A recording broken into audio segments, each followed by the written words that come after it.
Buonasera, siamo alla nona lezione del corso di geopolitica in collaborazione con del corso di geopolitica di storia, in collaborazione col Circolo della Cultura delle Arti, ovviamente con il sostegno del Comune di Pordenone, con il Consiglio dell'Ordine dei giornalisti del Friuli Venezia Giulia che ha approvato questa lezione. E quindi prima di tutto direi di dare la parola al padrone di casa, e cioè l'assessore alla cultura Alberto Parigi, che rappresenta il comune, l'amministrazione comunale e che ci ha concesso questa sala.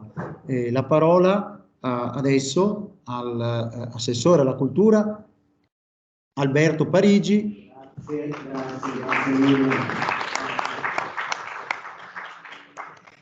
Intervento proprio flash perché poi vi lascio parlare, però ci tenevo ovviamente il mio personale e anche quello di tutta l'amministrazione comunale e in particolare del sindaco Alessandro Ciliani. Non mi lancerò in analisi geopolitiche, le lascio a voi, però volevo concentrare il mio intervento su una cosa e sul ruolo, ed è sul ruolo di storia all'interno della scena culturale pordenonese, perché storia in tutti questi anni ha proposto delle iniziative culturali basate su equilibrio, professionalità, serietà, puntualità, pluralità delle voci.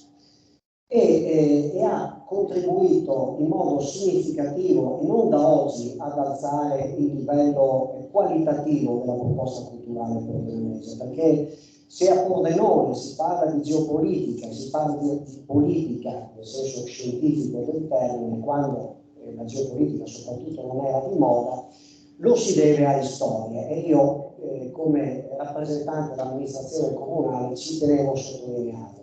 Le caratteristiche che elencavo si riflettono nell'animatore, nell'amico Guglielmo Cegolin, però io qua non parlo come amico, se lo elogio da osservatore assolutamente neutrale. Credo che Pordenone a Guglielmo vada riconosciuto, questo Pordenone lo debba riconoscere. Per quanto riguarda l'iniziativa di stasera, ovviamente il saluto e il benvenuto è a tutti, oltre che a tutti voi, illustri ospiti, con particolarmente alla star della serata, Ilvo Diamante. Per carità, Ugo via.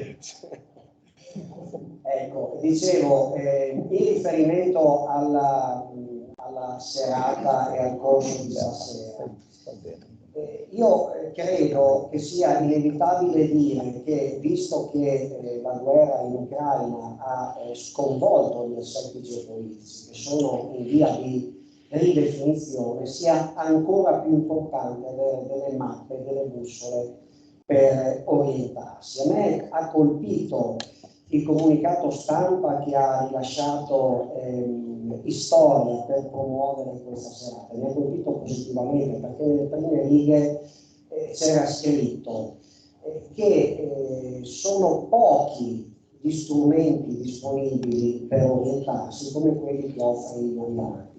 Ed è effettivamente vero, perché noi siamo paradossalmente immersi in un mare di informazioni, in un chiacchiericcio continuo.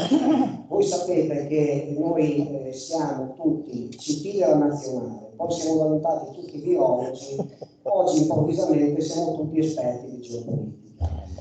Non credo che sia così, credo che sia anche in questo campo necessario affidarsi alla voce degli esperti, perché appunto mai come oggi si disegnano dei punti di domanda sul volto di tutti noi, degli studenti, dei giornalisti e del pubblico, visto che ci sono queste tre categorie stasera.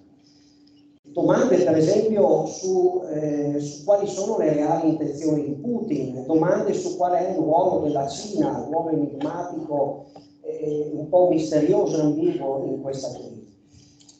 Difficile trovare la risposta, credo che sia estremamente difficile. Certo che da questa sera io credo che usciremo, se non altro, con strumenti in più per cercare queste ed altre risposte. Quindi buon corso a tutti voi. Grazie.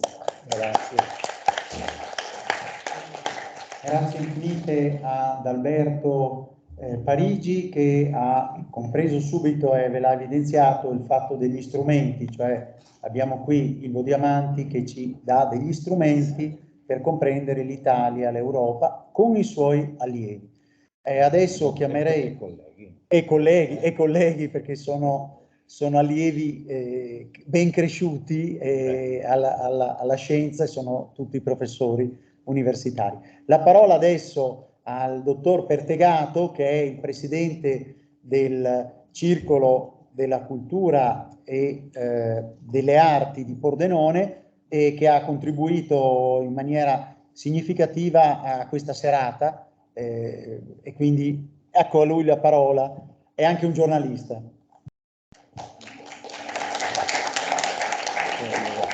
Buonasera a tutti, benvenuti a questa serata importante. Come presidente del circolo culturale, intanto un saluto al socio Golin, con cui collaboriamo da tempo, presidente di Storie, e in particolare anche appunto a tutti i relatori, tra cui appunto il Diamanti, di cui siamo orgogliosi di averlo qui.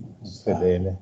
Da oltre 35 anni il Circolo della Cultura e Pordenone si occupa un po' di vari episodi sia culturali, sociali, che interessano un po' tutto il paese. Sono sempre stato testimone di eventi di varia natura, e in questo caso siamo particolarmente soddisfatti di poter parlare di un tema, come diceva l'assessore preceduto, di cui in questi giorni sta parlando molto, e speriamo di riuscire appunto da questa serata con delle risposte che sicuramente gli illustri relatori ci saranno dare. Con questo faccio gli auguri a tutti per una buona serata e un buon corso. Grazie infinite al Presidente del Circolo della Cultura e delle Arti di Pordenone, dottor Pertegato. Adesso chiederei di venire alla Vicepresidente, dottoressa Paola Dalle Molle, che secondo me era Vicepresidente dell'Ordine dei Giornalisti, e quindi è giusto, no? Il Presidente è Cristiano Degano, ma la Vicepresidentessa dell'Ordine dei Giornalisti, vicepresidente. Ecco, vicepresidente. Ci sono anche i direttori d'orchestra, per esempio, che non vogliono essere chiamati, anche se sono... ma lì va bene. Va bene, vicepresidente, benissimo. La dottoressa Paola Dalle Molle, che è prima di tutto un'amica, una giornalista, una bravissima giornalista, ma che adesso ha anche questo ruolo molto importante. L'Ordine dei Giornalisti è un'istituzione che ancora regge, e infatti Storia collabora, ha l'onore di collaborare, ringrazia sempre l'Ordine dei Giornalisti. Bene, grazie per questa introduzione, benvenuti a tutti, e soprattutto è un'occasione davvero importante. Io vi do il benvenuto da parte dell'Ordine, che spero davvero regga, e non solo che reggano, regga anche la mia categoria, la nostra categoria dei giornalisti, ai quali do il benvenuto a tutti voi che siete qui per questa occasione, che è appunto un corso di formazione a noi dedicato, quanto mai importante. Proprio ieri ci siamo incontrati per l'assemblea proprio annuale legata ai giornalisti in Friuli Venezia Giulia, e devo dire la verità che sono intervenuta dicendo proprio queste parole, che oggi come oggi non è possibile per noi non sapere, non conoscere quello che ci circonda, la realtà che ci circonda, il mondo che ci circonda. Certo non è facile, perché siamo circondati da una marea di informazioni, di dati, di fake news, dove è difficile muoversi, ma credo che sia un dovere, mai come oggi, non rimanere indifferenti a quello che accade. Allora è quanto mai importante avere degli strumenti come questi appuntamenti sono, dove imparare a muoverci, e questo riguarda noi giornalisti, ma riguarda i cittadini, perché questo sarà l'unico modo veramente forte per crescere quegli anticorpi in questo momento, ma anche per il nostro futuro, per il futuro diciamo, del nostro pianeta. È necessario avere degli anticorpi per difendere quelli che sono i diritti, i nostri diritti, tra questi quello è importantissimo, che è la libertà di espressione. E quindi io vi do il benvenuto, ma ringrazio tantissimo il professor Cevolin per questa occasione. Io credo che l'altro giorno chiudo con questa nota che vi dà l'impressione di quanto il mondo in realtà sia vicino. L'altro giorno per il mio giornale ho fatto un'intervista attraverso il telefono a una giovane regista che in quel momento aveva scelto di rimanere a Kiev. Io in quel momento, mentre lei era in un rifugio, era corso in un rifugio, e nonostante questo, attraverso il telefono ci siamo parlate e ho avuto, come dire, l'eco quasi di quello che stava avvenendo intorno a lei, e l'impressione è davvero che in questi tempi è tutto molto più vicino e molto, come dire, non ci può non riguardare. Quindi davvero io mi auguro che occasioni come quella di questa sera ce ne siano davvero molte, e credo che saremo in molti a essere qui, tra le altre con ospiti così importanti, ad ascoltare e imparare proprio questa strada che ci deve guidare. Quindi grazie per questa opportunità. Grazie alla dottoressa Paola Dalle Molle, e adesso il direttore del Piave, Alessandro Biz, che ci ha sempre sostenuto, e quest'anno addirittura con 2 pagine, che poi il Piave è bello leggerlo perché ci sono anche collaboratori di storia che scrivono, penso al generale Bernardini per esempio, e così via, ma il Piave ci sostiene con 2 pagine intere, dove è pubblicato tutto il corso di geopolitica, che quest'anno è sfuggito di mano a Storia perché abbiamo 11 appuntamenti e probabilmente forse ne aggiungeremo anche degli altri.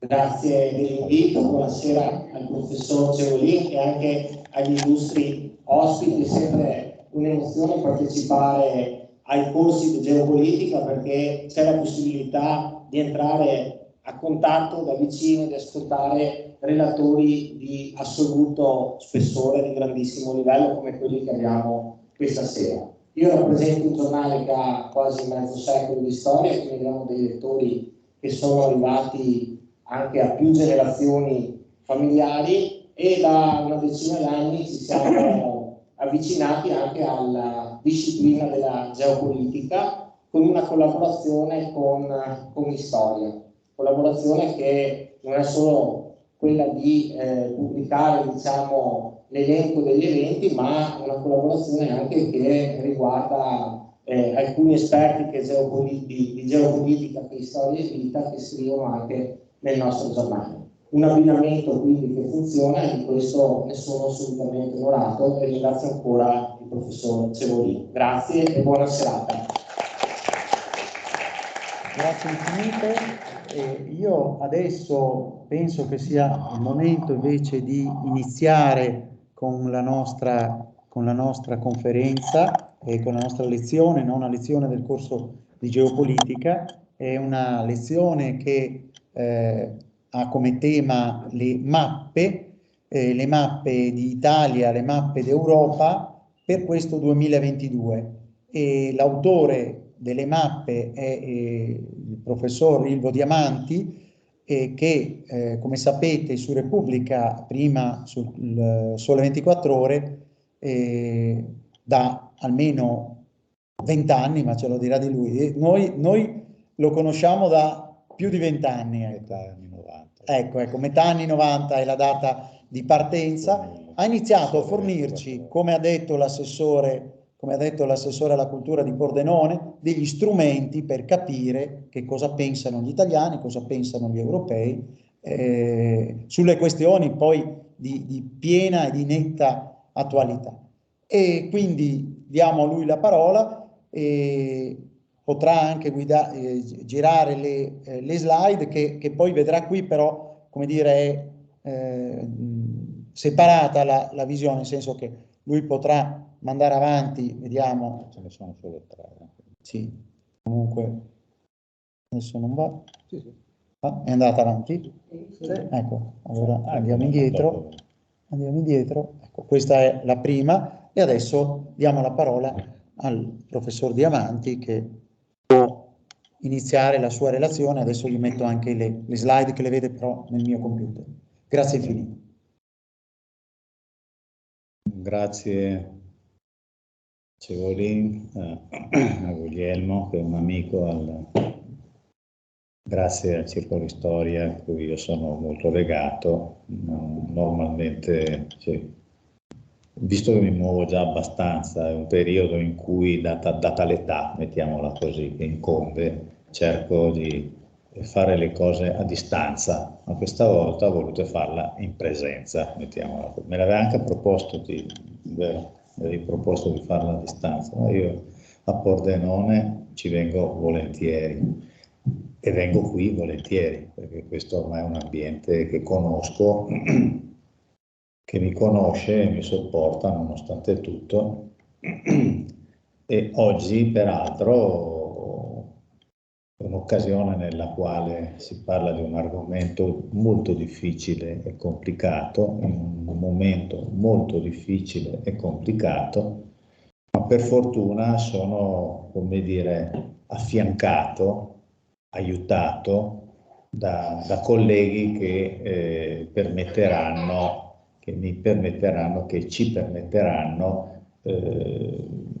di capire meglio le questioni che stanno dietro a questo tema, a questo argomento. Peraltro, ripeto, due dei presenti sono miei allievi. Ero giovane anch'io quando li ho laureati, adesso neanche loro sono più troppo giovani.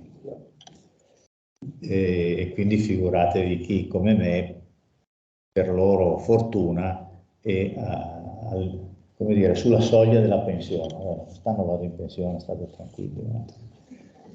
Qui in Italia, mentre in Francia sono già in pensione da 3 anni, perché in Francia vai in pensione, ti pensionano, lo Stato ti pensiona a 65 anni, sappiate. Quindi, poi in Italia no, ma anche per una ragione banale, che qua in Italia, a differenza che in Francia e in altri ambienti, in altri contesti, qua se ti va bene entri in ruolo a 40 anni, quindi se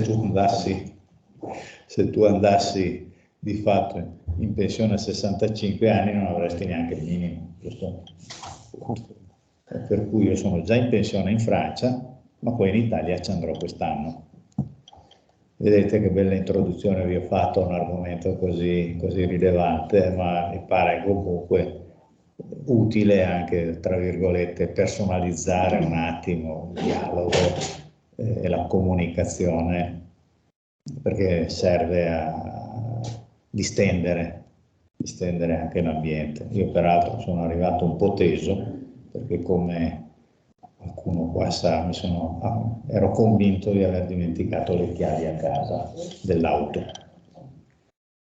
E il problema è questo, che le auto ipertecnologiche ti permettono di partire se tu non sei a grande distanza dalle chiavi, però poi no, basta, per cui temevo, e infatti il buon Enzo Cevolin è partito come una scheggia per andare a Vicenza a prendermi le chiavi, ma adesso l'abbiamo avvisato. Fatta questa ulteriore premessa che ha molto a che fare con l'argomento, perché comunque per arrivare a Vicenza ha bisogno di una mappa, che normalmente però trovi ormai su tutte le auto. Io cerco di, come dire, introdurre l'argomento, perché poi i professori che sono qui accanto a me, Newell, Turato e Ceccarini, approfondiranno l'argomento. Io mi limiterò, e vorrei limitarmi a dare delle indicazioni su una questione che a mio avviso è assolutamente rilevante.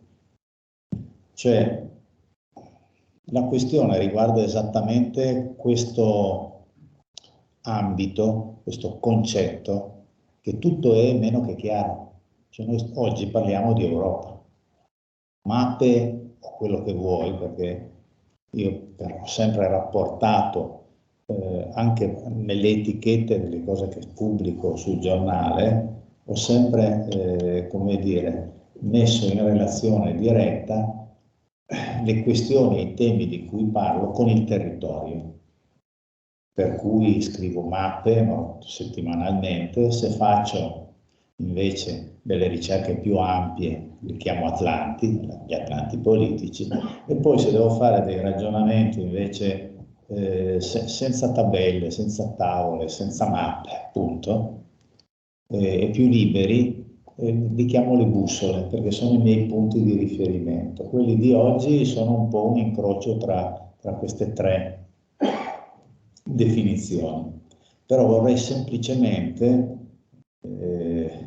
introdurre un argomento che a mio avviso è rilevante, tanto più se poi viene approfondito in modo competente come faranno i miei colleghi. Vi ripeto, mai come oggi parlare di questo argomento, di questo tema, è significativo, è assolutamente difficile. Quando parliamo di Europa, non ne parliamo semplicemente in termini geografici o politici, ma geopolitici, cioè incrociando le due dimensioni, noi ci troviamo di fronte non a una definizione, ma a un'indefinizione. Cioè, cos'è l'Europa? Cos'è l'Unione Europea? Di fatto non è così chiaro, e oggi ancora meno. Nel senso che noi sappiamo bene che in fondo l'Europa, l'Unione Europea, come l'abbiamo conosciuta, è nata, come dire, non da tanto tempo, e poi è cresciuta nel corso del tempo. Oggi sono 27 paesi, più o meno.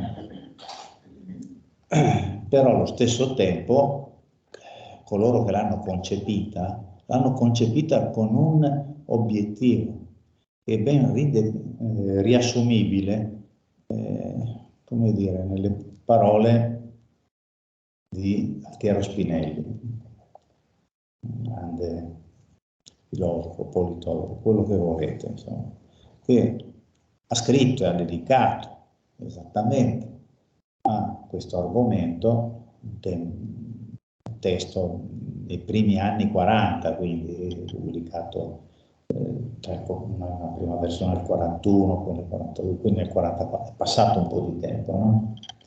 Ed era di fatto, questo era lo slogan, mai più guerra.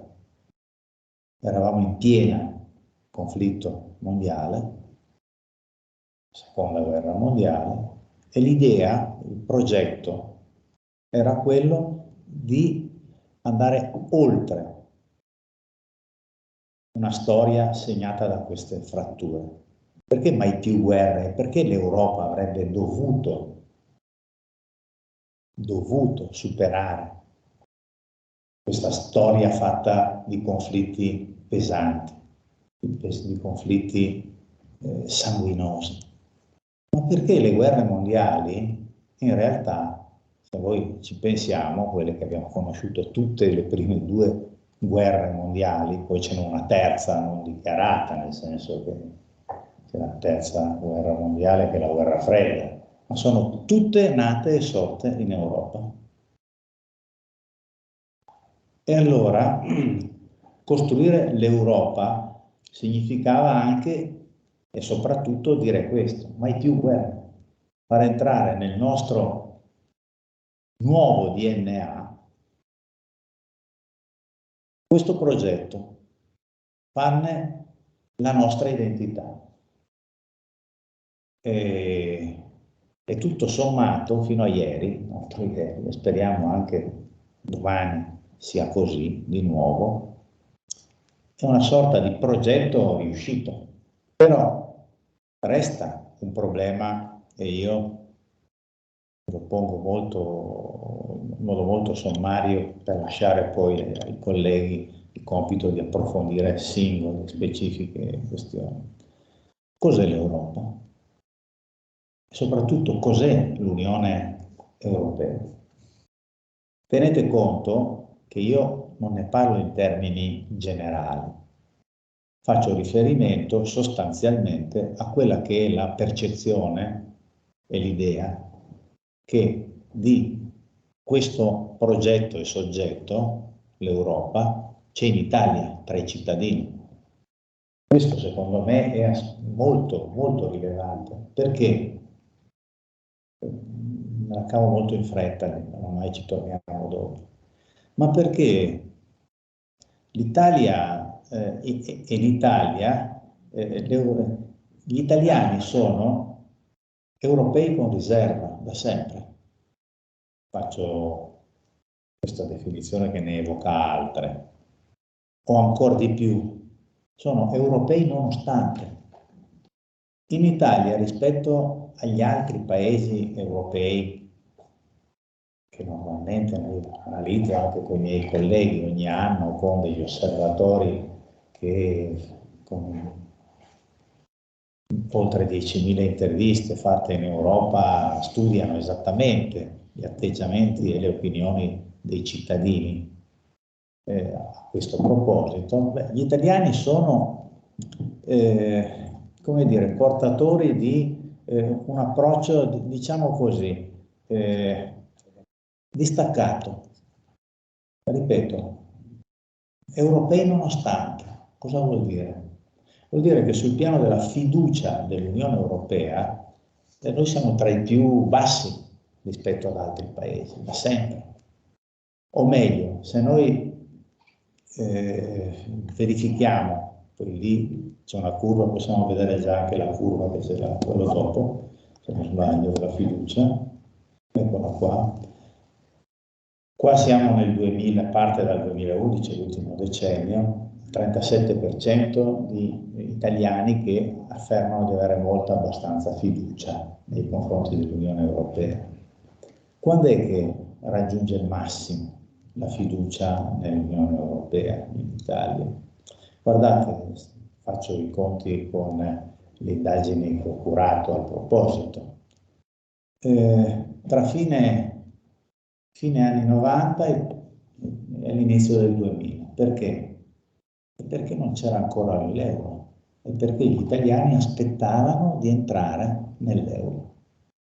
Guardate che la nostra partecipazione, cioè il nostro far parte dell'euro a fine anni 90 era molto messo in discussione notevole e tutti vedevano questa come un'opportunità imperdibile. Subito dopo, quando si entra effettivamente nell'euro, l'atteggiamento cambia. Cioè, vi faccio osservare che qua vedete nel 2011 la fiducia, coloro che hanno molta fiducia nell'Unione Europea, è il 37%. No? Sapete quant'era nel 2000? Era il 57%.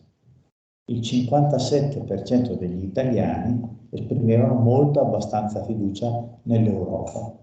Dopodiché la tendenza, non solo italiana, ma da noi è notevole, è quella di scaricare all'esterno i nostri problemi. Per cui i problemi di tipo economico, sociale che noi percepiamo durante il decennio, viene, tra virgolette, attribuito all'euro. È colpa dell'euro. Stavamo meglio con la lira. Se ce la fossimo tenuti, guai. Però lo dico io adesso, guai. Però e anche gli italiani dicono guai. Perché? E perché dico europei nonostante? Ma perché se facciamo la domanda come dire, equivalente a quella di cui vi parlerà sicuramente Newell, cioè ma vorreste fare la Italexit? C'è anche un partito che in Italia ha preso questo nome. Attualmente, visto le ultime statistiche, è stimato attorno al 2,2%, mi pare, in questi giorni. Però sapete quanti sarebbero in Italia, che è quel paese dove tu vai dal 30 al 45% di fiducia, che voterebbero no, e quelli che voterebbero sì all'uscita dall'Unione Europea?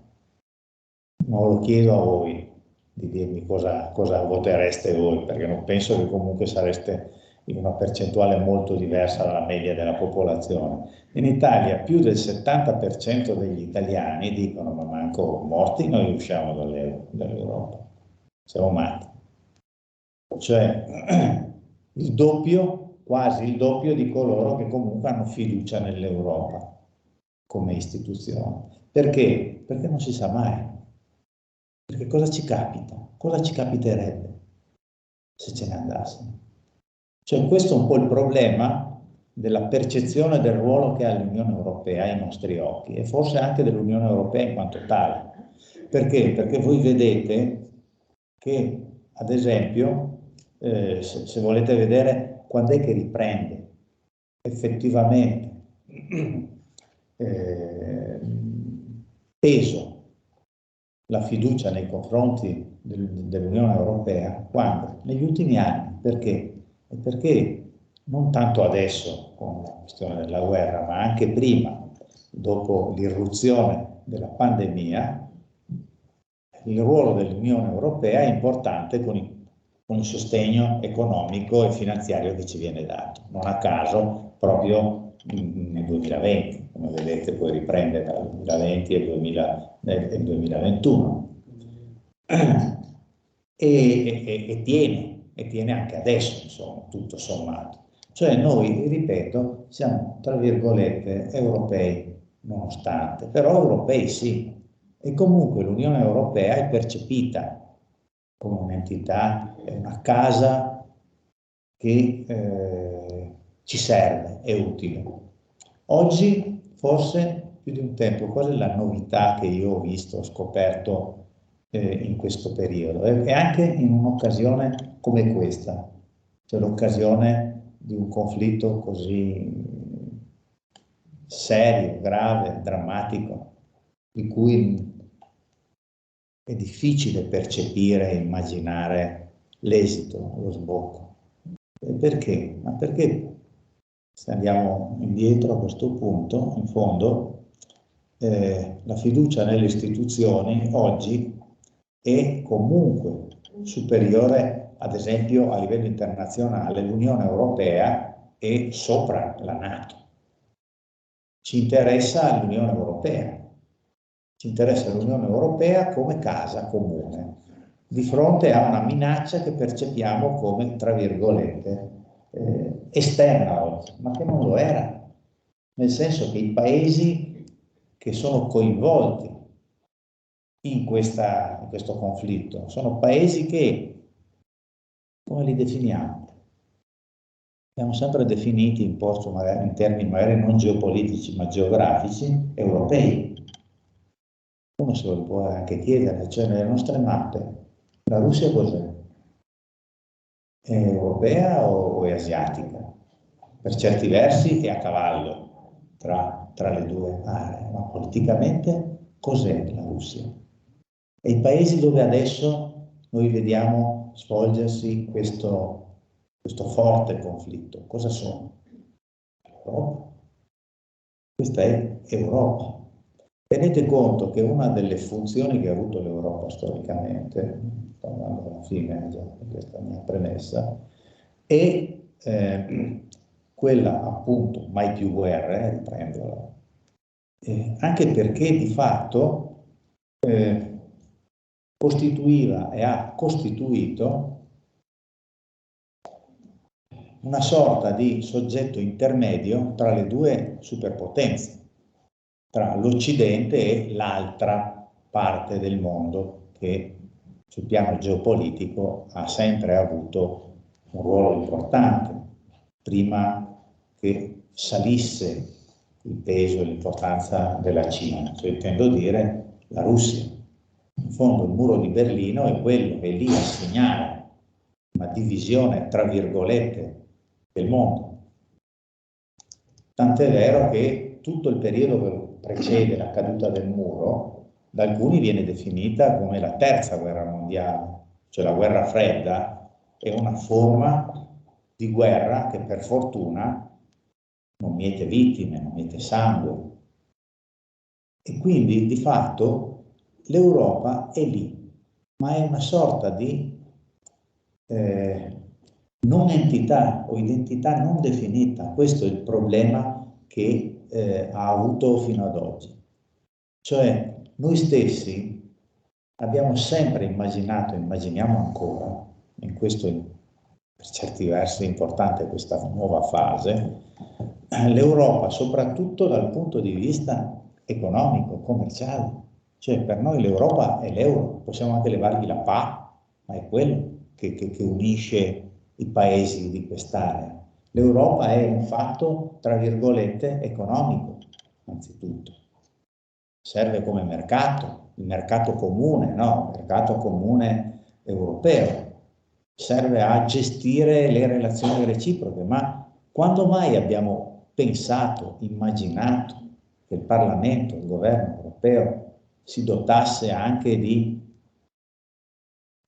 come dire, strumenti, organismi di difesa, un esercito, sostituisse ciò che oggi fanno, tra virgolette, le nazioni e gli stati nazionali, anche sul piano reale, concreto, dell'azione, l'ordine interno e la difesa esterna.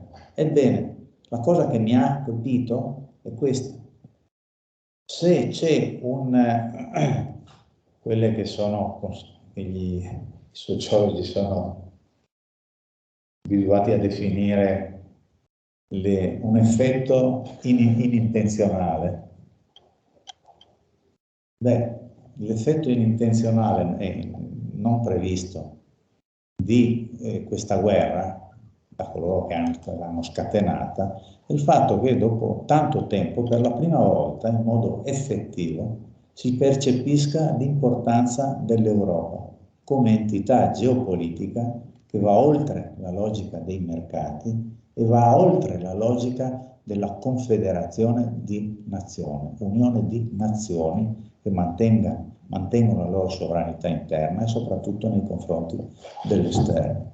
Per questo io sono qui che mi attendo che a questa fase succeda una fase successiva che sia effettivamente la costruzione europea e che non ci siano altre, tra virgolette, Brexit o Italexit o quant'altro a indebolirli. E mi, come dire, rassicura questo, no, più che rassicura, mi conferma quello che vi ho appena detto, l'ultima delle 3 tavole che ho preparato, che sono interessanti. Interessante. Questa è una graduatoria dei leader europei nella percezione degli italiani.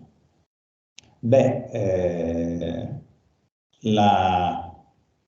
la colonnina, la riga gialla fa riferimento all'anno scorso, un'indagine condotta esattamente un anno fa, e quella azzurra invece è stata fatta il mese scorso, quindi oggi è il 1° aprile, marzo, quindi giusto, e non è uno scherzo anche se oggi è il 1° aprile, quindi come vedete, cioè, evidentemente il leader oggi più apprezzato, uno molto apprezzato è Zelensky, per ovvie ragioni, e all'opposto il meno apprezzato è Putin. Però guardate l'anno scorso qual era il gradimento di Putin, era il 42%. L'anno scorso Putin veniva dopo Biden e dopo la von der Leyen, scusate. È lui il tedesco della compagnia. del gruppo, la von der Leyen. Beh, oggi guardate un po' che cosa è successo nell'arco di un anno, non di un secolo, non di decenni. Cioè, noi ci troviamo con la von der Leyen che ha aumentato la sua popolarità. Come vedete oggi è arrivata al 58%, sopra perfino a Zelensky, mentre dall'altra parte Putin, che va al 42%, scende a meno del 10%. E degli altri è interessante il calo pesante di Biden. Vabbè, l'anno scorso era la novità, l'elezione, il nuovo presidente, ma quest'anno sconta anche il ruolo opaco che ha svolto hanno svolto gli Stati Uniti fino ad oggi in questa crisi, in questa drammatica vicenda. E mentre restano su livelli piuttosto elevati Macron, soprattutto, e non tanto gli altri. Olaf Scholz, il leader oggi tedesco, che l'anno scorso la Merkel era la prima. Quest'anno però se fosse stata inserita non avrebbe lo stesso tipo di peso di ruolo, perché emergerebbero di nuovo, diciamo, le relazioni che ha avuto con la Russia di Putin negli anni precedenti, per ragioni economiche, di interesse. Però vedete come anche Johnson abbia perduto credibilità, mentre è cresciuta quella di Macron, un po' per il ruolo di mediatore che ha avuto in questa fase, un po' perché è il più vicino, tra virgolette, a noi. Tenete conto che il grado di fiducia in Draghi, almeno il mese scorso, era ancora oltre il 60%. Però, se voi mettete insieme, e qua chiudo, questo dato della von der Leyen, da un lato, e quello precedente che avete visto, la fiducia nell'Unione Europea, che è in crescita notevole, raggiunge il livello più elevato dell'ultimo decennio, c'è una sola indicazione che mi viene in mente prima di lasciare la parola ai colleghi, che c'è una domanda forte di Europa, e di una Europa che sia non semplicemente un soggetto economico, non soltanto una moneta, non soltanto una somma di stati, ma un soggetto con un'identità, con un ruolo, un progetto, una difesa comune. Un'Europa che ancora oggi è un progetto incompiuto. No, per carità.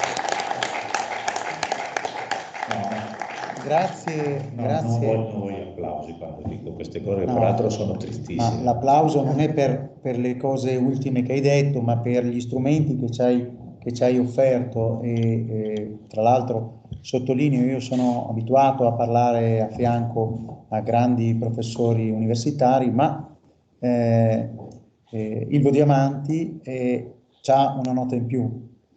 Oltre a essere un grande caposcuola e tutto quello che si può dire, oltre a essere un amico nostro, e questo è la cosa più bella, è il regalo più bello che ci fai, ma come avete visto gli luccicano gli occhi di capire l'attualità, è un ricercatore, cioè è continuamente un ricercatore, è continuamente alla ricerca, continuamente si fa domande. Avete visto che contento che era di guardare, di interpretare queste tabelle attualissime a marzo. Spesso gli altri professori hanno cose un po' più age. Allora, adesso diamo la parola invece a un suo allievo, il suo primo allievo, che è primo laureato e primo allievo ad Urbino, che adesso è professore ordinario di scienza della politica a Urbino. Dobbiamo cercare di mettere la telecamera, affido a lui non tirare troppo la corda, perché presidente della Società Italiana di Studi Elettorali, quindi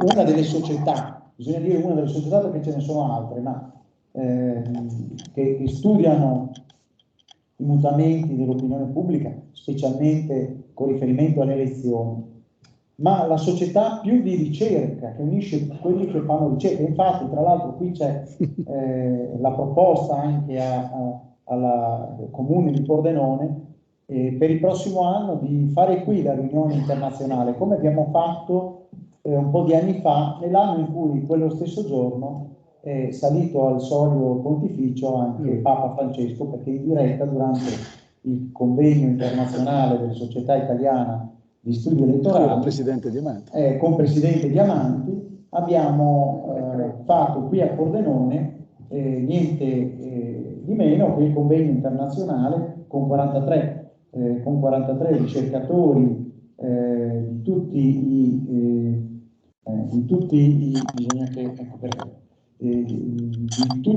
i settori nei quali si possono suddividere gli studi elettorali, perché c'è anche un micro settore nel quale mi hanno onorato di essere inserito, quello dei giuristi. C'è un 20% di soci dell'Assise che anche sono giuristi. E quindi questa società, che è la società più importante, che coinvolge anche Pagnoncelli, tutti quelli sul campo. Questa è un'idea, mi sa, di Ilvo Diamanti, questa qui, mi sa, di questa società italiana di studi elettorali. Comunque qualche colpa comunque ce l'ha, perché diciamo è riconosciuto da tutti nell'Assise come uno dei padri fondamentali. E quindi il suo allievo è anche presidente quest'anno della Società Italiana di Studi Elettorali, e adesso è anche presidente della scuola di scienza politica. Sì, quella è una bega, una bega amministrativa, sì, una bega amministrativa vera. Adesso avrete modo di misurarvi con le sue diapositive, e chiedo alla regia di mettere le diapositive. Noi le abbiamo indicate 2, Luigi, eccole qua. Eccole qua. Grazie, sempre difficile poi prendere la parola dopo le gentilezze di Guglielmo Cevolin. Lasciatemi dire che sono davvero contento di ritornare dopo qualche anno, perché la pandemia ci ha tenuti almeno 3 anni tra una cosa e l'altra distanti, e fare queste cose a Pordenone sono molto belle. Ne abbiamo fatte diverse a Pordenone, a Udine, Pordenone Legge, cioè ne abbiamo fatte diverse in questi anni, tra cui il convegno internazionale dell'Assise, della Società Italiana di Studi Elettorali. Quindi abbiamo un rapporto forte, lungo. Facciamo i conti, è un po' anche dire che ci si invecchia, è già io un po' meno di 20 anni, ma forse ci siamo quasi lì, che vengo tutti gli anni qua a Pordenone. È sempre stato molto bello, anche con Lucio Caracciolo, perché questo è anche un Limes Club peraltro, quindi è sempre bello, ecco, fare questo tipo di incontri. Chiusa questa parentesi, volevo dire che ringrazio appunto non solo dell'invito, ma anche poi della relazione che mi ha preceduto, perché Diamanti mi ha dato una serie di assist, come si dice. Io come sapete, io non conosco assolutamente il calcio, ma fino ad assist ci arrivo, vero Diamanti? Benissimo. Mi ha dato una serie di assist perché di fatto ha parlato di democrazia, anche se forse non l'ha mai citata in modo esplicito, ma già quando si parla di muro di Berlino e la fine di un'epoca, la fine di qualcuno ha parlato di fine della storia, no? Si faceva riferimento a Fukuyama, che poi ha rivisto un po' le sue posizioni, e oggi gli ha dato modo anche di rileggere poi, anche alla luce degli avvenimenti in Ucraina, la sua interpretazione, che negli anni forse non è stata troppo preveggente, perché Fukuyama diceva che con la fine del muro di Berlino praticamente le liberal democrazie avrebbero in qualche modo, si sarebbero allargate e sarebbero state di fatto il regime, potremmo dire così, principale all'interno del nostro mondo, del mondo globale. Questo non è stato, ne abbiamo anche appunto vicende molto recenti, purtroppo drammaticamente recenti, che ci dicono che le cose invece sono andate diversamente. Oggi lui, e proprio da questo posso partire, Fukuyama fa riferimento a un altro grande conflitto, quindi non più tra destra e sinistra, diciamo così, ma soprattutto tra paesi democratici e paesi non democratici. E allora io ho colto la palla al balzo dell'invito dell'amico e collega Guglielmo Cevolin di costruire o dare indizi per costruire una mappa. Io vado un po' al di là dell'Italia e dell'Europa, all'inizio faccio il mondo e poi finisco con l'Europa, con l'Italia, anche con le nostre recenti ricerche come gli italiani e lo Stato. E Diamanti proprio diceva, mi ha dato un bell'assist perché alla fine ha parlato di leader. Oggi i leader contano molto, molto più dei partiti, molto più cioè sono sempre stati leader, ma oggi hanno un peso diverso nello scenario anche mediatico, eccetera. E allora voglio mostrarvi una prima slide che guarda un po', si vede? Forse devo andare avanti così? Sì. Eccola qua, che ha uno sguardo di lungo periodo. Che cosa mostra questa slide? Guarda, basta guardare la linea, quella nera. Ci dà un'idea dell'incremento dei paesi considerati democratici. Adesso qui non vogliamo aprire il dibattito metodologico, cos'è la democrazia, come misurarla, ma prendiamo per buono questo dato che viene dalla Freedom House, che è un think tank, ma anche un centro di ricerca importante, americano, ma di fatto attivo, perché è attivo in tanti paesi nel mondo, per raccogliere informazioni sullo stato, diciamo, delle democrazie, dei nostri paesi, dei nostri regimi. Quando dico regimi non do nessuna accezione negativa, ma sistemi politici, si intende. E guardate, la prima rilevazione, che è del 1973, se non sbaglio, c'erano 43 paesi che potevano essere definiti democratici. Siamo finiti con di fatto una sostanziale raddoppio. Però è interessante vedere quella curva. Guardate, da 20 anni quella curva è piatta. E noi siamo arrivati oggi sui 200 circa paesi, loro ne censiscono 195, ad avere un 43% di paesi cosiddetti democratici. Però da 20 anni quella curva è piatta, è un plateau, si è rallentata. No? Le ondate di democratizzazione hanno, come dire, finito la loro spinta. Anzi, forse negli ultimi anni, come vedete, c'è anche un calo. Sapete quante sono le persone, i cittadini del mondo che vivono in una democrazia? 20%. Secondo questo tipo di analisi. Ci sono altri istituti, ma più o meno ruotano tutti intorno a questo tipo di percentuale. Cioè, solo 2 cittadini su 10 oggi vivono in una democrazia, ovvero in un regime dove ci sono una serie di garanzie democratiche, politiche, civili, di servizi, eccetera, che possono in qualche modo rimandare all'idea di questo concetto astratto, ma tremendamente concreto nella vita dei cittadini, che è la democrazia. E allora vi mostro una mappa, visto che Cevolin ci ha chiesto di costruire mappe, io ve la mostro proprio questa mappa. Ecco, le parti in verde, i paesi in verde sono i paesi cosiddetti democratici. Loro li dividono in tre livelli: paesi liberi, parzialmente liberi e non liberi.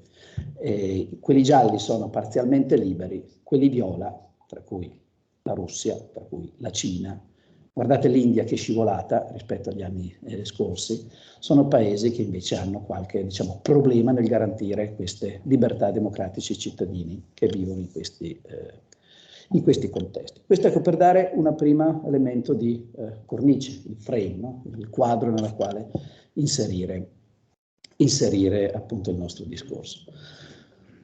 E i cittadini europei, visto che di questo poi si parlava, quanto sono soddisfatti del funzionamento della democrazia nei loro paesi? Anche qui si parte dagli anni 70, questi sono i dati che io ho ripreso dall'Eurobarometro, che è diciamo, l'istituto di ricerca, comunque l'iniziativa di ricerca di opinione pubblica dell'Europa. Come dicevo? Tu intervieni pure, perché poi abbiamo anche i dati nostri, quindi se vuoi intervenire sarà come sempre molto bello interagire insieme. Ecco, questa è la componente dei cittadini che si ritiene soddisfatta, ognuno ovviamente per il loro paese, ho fatto una media, soddisfatta di come funziona la democrazia. La media di tutti questi anni, dal 76 credo, adesso non lo vedo, è troppo piccolo, fino all'ultima rilevazione che è dell'anno scorso, la media è 52%. Se vedete, visto che si parla molto, no, di crisi della democrazia, ed è vero, per carità, ci sono problemi, ci sono i populismi, Diamanti ha coniato anche il termine popolocrazia proprio per sottolineare, assieme al suo collega, nostro collega e amico Marc Lazar, proprio per definire questi nuovi regimi. Però se guardiamo questo dato, tutto sommato, la democrazia tiene, o almeno se questo è un indicatore per leggere la democrazia, tutto sommato tiene, perché sì, è un po' swinging, dicono i nostri amici inglesi, no? È un po' altalenante questa tendenza, però tutto sommato ruota intorno al 50%. È vero che se un 50% si ritiene soddisfatto, c'è un 50% che non si ritiene tale. Però ecco, questo è un altro dato che mi sembrava importante mettere in evidenza. E per dire che cosa, di fatto? Che poi fondamentalmente vi è una sorta di resilienza da parte della democrazia, che in momenti di crisi, di emergenze, allora si innalza la fiducia nelle istituzioni, si innalza persino la fiducia nei partiti, adesso ve le mostrerò, persino la fiducia nei partiti si è innalzata negli ultimi 2 anni, perché l'emergenza vuol dire Covid, l'emergenza vuol dire crisi ucraina, l'emergenza vuol dire situazioni complicate, complicatissime a livello globale, che hanno necessariamente e inevitabilmente ricadute nella nostra vita quotidiana. E allora questo appunto è l'altro dato, vi mostro quello dei partiti. Questa è la soddisfazione che, il dato più recente, credo dello scorso anno se non sbaglio, rilevato da Eurobarometro, ed è la fiducia nei partiti da parte degli europei. In media l'Europa 27, non c'è più la Gran Bretagna in questa rilevazione, l'Europa 27 in media 2 cittadini su 10 si dicono soddisfatti di come dei partiti, dell'attività che svolgono i partiti. E questo è un elemento non da poco, perché poi si riflette, se vogliamo, anche sulla democrazia, anche sulla popolocrazia, come sottolinea appunto Diamanti e Lazzar, anche quindi sui modi in cui i cittadini si rapportano con lo Stato, le istituzioni e perché no anche sul comportamento elettorale. Guardate, c'è solo un paese dove più della metà dei cittadini, poco di più, il primo paese che vedete sulla sinistra, quello laggiù che è la Olanda, vedete 52%, tutti gli altri sono ben al di sotto della metà. Il secondo paese è la Danimarca, via via fino alla Slovenia. L'Italia si trova qui, eccola qua, 16%, che la nostra rilevazione dava il 18%. Quindi noi come italiani ci troviamo un pochino al di sotto della media e c'è una componente quindi elevata, ampia di cittadini che rivolge una critica di fatto a questi importanti strumenti della democrazia rappresentativa. Tuttavia, come dicevo prima, cosa ho fatto? Eccolo qua. Come dicevo prima, la questione tra democrazia e non democrazia e autoritarismi, autocratismi è molto importante e molto sentita. Ma se guardate la soddisfazione nella democrazia, vedete tutto sommato in crescita. C'è un punto di caduta. Guardate, sono non a caso le elezioni del 2013. Elezioni particolari, sono quelle che hanno, posso dire un termine non accademico, hanno scombussolato, potrei dire, il nostro sistema politico. Sono quelle della grande esplosione del Movimento 5 Stelle, che ha portato a ridefinire molte delle logiche che abbiamo visto in passato. Perché i 5 Stelle, perché i 5 Stelle erano voto contro. Certo, e infatti, vedete, lo si rileva anche da questo malessere, questo malumore, che certo riporta tutte quelle analisi, no, di la malattia della democrazia, la stanchezza della democrazia, eccetera. Tuttavia, guardate, ultimo dato, dicembre 21, quindi 2 mesi fa, si tratta dei primi della rilevazione che abbiamo svolto i primi di dicembre dello scorso anno nel nostro osservatorio, anche quello va avanti da più di 20 anni, che si chiama Gli Italiani e lo Stato.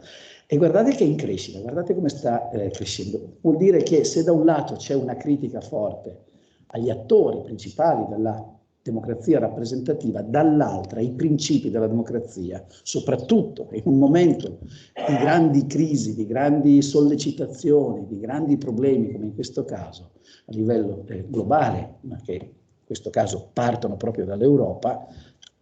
La pandemia invece proprio è davvero un fenomeno globale, già pandemia stesso vuol dire, no? Che coinvolge tutti. Vedete come la democrazia, i suoi principi diventano elementi importanti, dei riferimenti importanti. Tant'è che quando si va a chiedere poi ai cittadini quale tra i diversi regimi preferirebbero, guardate dal 2008 al 2021, quella linea che arriva al 71% nell'ultima rilevazione, che cosa ci dice? Ci dice che è sostanzialmente stabile, ma dal 2008. Il 2008 è l'anno della grande crisi economica. 2007 comincia a esplodere la recessione mondiale, no? La grande recessione mondiale. La democrazia resta, come dire, costante nel tempo come riferimento importante. Certo che c'è 3 cittadini su 10 che dicono, ma qualche volta un sistema, come dire, autoritario può anche funzionare. Alcuni, 12%, dicono, ma guardate, per me non fa grande differenza. Ecco, ma insieme questi 2 orientamenti più dubbiosi, poi vanno sempre interpretati ai dati dei sondaggi, insieme raggiungono il 30%. Non che sia poco, non che sia poco, ma la grande maggioranza è saldamente ancorata ai principi e ai valori della democrazia. E allora vi mostro l'atteggiamento che i cittadini hanno verso le istituzioni. È vero che le istituzioni della democrazia rappresentativa sono in fondo. Guardate i partiti, 13%, proprio sono l'istituzione principale, fondamentale nello svincolo tra società e politica, nella dinamica rappresentativa, sono quelli che meno, come dire, sanno suscitare l'interesse, la soddisfazione, la fiducia, sanno meno suscitare legittimazione, che è una cosa importantissima per un grande patrimonio di queste istituzioni. E anche il Parlamento è poco più su, vedete, 23%, ma sono, e se guardate i dati a fianco, poi li lascerò a Guglielmo che li può anche caricare sul sito, ma mettiamo anche il link al report di Italiani allo Stato, che sono tutti i dati già pubblicati su Demos o sull'Espresso, appunto. Guardate che balzi in avanti hanno avuto le istituzioni in questi ultimi anni di grandi crisi. Certo, in alto troviamo le forze dell'ordine che richiamano il bisogno di sicurezza, ma guardate anche il Papa, guardate anche tutte le altre istituzioni politiche, la regione, fino al comune, tutti hanno avuto un balzo in avanti. Però, e questo mi pare interessante, però c'è una voglia di leadership forte, di uomo forte. Quando noi poniamo già da qualche anno questa domanda, siamo intorno al 60%, gli italiani dicono, si sentono d'accordo con l'affermazione che ci vuole un leader forte. Ma è evidente, saranno poi anche le mie conclusioni, che non è un'apertura a sistemi autoritari, a sistemi non democratici, non è un'apertura, tanto peggio, a sistemi dittatoriali, ma è forse, qua di riflesso si può leggere una critica ai partiti e alla politica spesso inefficiente, ma anche perché poi la democrazia è per sua definizione un sistema, un regime che ha i suoi tempi per prendere decisioni. Certo, se ci fosse uno che decide senza avere pesi e contrappesi, senza avere il confronto, il dibattito pubblico e politico, però non saremo più in democrazia. La democrazia è quella che si basa e si impernia intorno all'idea di compromesso. So che a volte il compromesso finisce per essere definito inciucio, ma il compromesso è combinare interessi differenti, orientamenti differenti. Questa è la politica democratica. E certo, non vincerà mai nessuno di una parte o dell'altra, si troverà sempre il punto di unione, il punto appunto di sintesi della questione. E guardate il dato sotto, anche questa è un'altra affermazione interessante, c'è una componente non minoritaria, cioè minoritaria ma non piccola, perché siamo intorno al 40%, anche questo un pochino ondivago, che dice che la democrazia potrebbe funzionare anche senza partiti. È evidente che una democrazia rappresentativa non può funzionare senza partiti, però se c'è questo orientamento nei cittadini riflette una delusione, riflette aspettative, domande nei confronti appunto di un'attività democratica. E allora veniamo alla questione dei leader, di chi governa. Ecco, questo è un dato lo stesso molto interessante. Gli italiani si spaccano in due su questo fronte, tra un governo tecnico, le tecnocrazie le potremmo chiamare da un lato, e un governo invece politico, quindi un governo fatto da esperti, da tecnici esperti riconosciuti per la loro competenza, e un governo invece guidato da politici e sostenuto da politici eletti dai cittadini, e quindi appunto nel gabinetto di governo soggetti che sono appunto espressione della politica rappresentativa, elettorale rappresentativa, della democrazia rappresentativa. Ecco, anche questo è un altro elemento interessante, perché ci dice appunto come sono gli orientamenti dei cittadini, perché poi la politica sempre più oggi, in un ambito in cui le ideologie sono sempre più deboli, la politica guarda molto, ascolta molto gli umori, forse anche troppo, diventando dei follower, essendo sempre meno leader forse, gli orientamenti dei cittadini. I sondaggi, noi che abbiamo insegnato per 20 anni Urbino, analisi dell'opinione pubblica, i sondaggi diventano strumenti importanti per appunto costruire anche gli orientamenti e le scelte della politica. E guardate quest'altro dato che è veramente emblematico sulla questione della presidenzializzazione, come si dice, il dato che ha fatto anche molto dibattito pubblico, no? Quando l'abbiamo pubblicato la prima volta, che Diamanti ci ha fatto un articolo su Repubblica. Beh, il 74% degli italiani vorrebbe votare, o si dice favorevole a votare direttamente il Presidente della Repubblica. Peccato che siamo in una democrazia parlamentare e non presidenziale, ma per dire che cosa? Quanto sono oggi importanti le figure, i leader, le persone. In questo caso ovviamente facciamo riferimento ad una figura che poi invece deve rappresentare l'unità, dicevo lì, un professore di diritto, no? Il Presidente della Repubblica rappresenta l'unità della nazione. Ecco, ma i cittadini vogliono sicuramente bypassare, con questo tipo di orientamento, di opinione, vogliono bypassare appunto la questione dei partiti, le lungaggini dei partiti, i meccanismi, no? Che sono tipici della politica democratica, parlamentare, rappresentativa, con i suoi tempi, con i suoi meccanismi. Ecco, allora questo per dire che cosa? Questi elementi che vi ho velocemente, visto che ho superato il mio quarto d'ora, sono 16 minuti e 50 secondi, per dire che cosa? Che c'è uno scenario veramente complesso, che dal livello globale via via scende a quello più vicino a noi, nazionale, e perché no, forse anche subnazionale. Ma la democrazia emerge sicuramente come un riferimento importante. Una grande fragilità, perché le democrazie sono per definizione fragili, perché si basano sul consenso, si basano sulla legittimità, si basano sul compromesso delle diverse posizioni. Ma le democrazie, come vedete, esprimono questa forza, questa resilienza. Questo è un termine che è diventato molto di moda ultimamente, c'è anche un piano dell'Europa, peraltro, come diceva prima Diamanti. Quindi la resilienza è questa capacità, no, di resistere ai cambiamenti, alle sollecitazioni. E la democrazia, guardate, se andate anche a leggere i report di Freedom House, che è quella think tank di cui vi ho presentato la mappa iniziale, sottolineano soprattutto nel report dell'anno scorso questo aspetto, di essere resiliente, la democrazia come sistema resiliente, ma allo stesso tempo minacciata, sollecitata dai populismi, dalla delegittimazione, dalle popolocrazie. Prego io. No, ora è sempre resilienza. Vedi?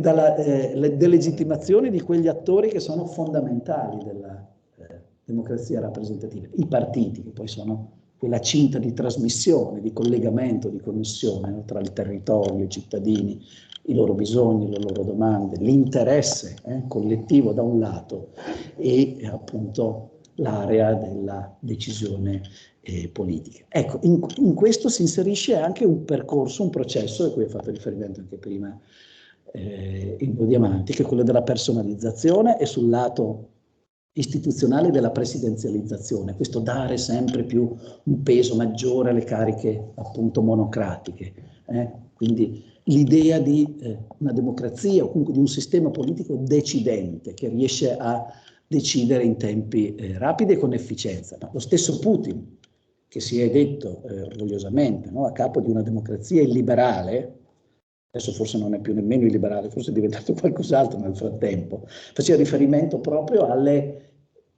questa definizione, criticando le democrazie del mondo occidentale, certo, fragili, lente, poco decidenti se vogliamo, però con tante garanzie sul piano delle libertà individuali, dell'assicurazione di tutta una serie di servizi, di welfare, di diritti di cittadinanza, eccetera. Ma questo sempre più porta alla definizione di quegli ambiti, di quei contesti che vengono definiti popolocrazia, appunto, dove partiti cosiddetti populisti, altro concetto molto difficile, tutti ne parlano, tutti ne parliamo, tutti ne scriviamo se vogliamo, ma uno dei concetti sicuramente più difficili da definire, ma quando comunque evochiamo questo termine tutti pensiamo a un leader che si mostra con la sua retorica anche comunicativa, con la sua semplificazione dei messaggi e delle risposte e delle soluzioni a problemi veramente complessi. E questi sono, come dire, leader presenti trasversali nei diversi paesi, in Italia e non solo, in Europa e non solo. Ecco, in tutto questo, in questa situazione complessa, in questa, Diamanti l'aveva definita questa democrazia sospesa, in questo contesto sospeso, entrano le emergenze a scombussolare, perdonatemi ancora, ma è un termine che forse rende molto bene, a scombussolare ulteriormente. Il Covid, l'Ucraina, alle sue bussole, giustamente.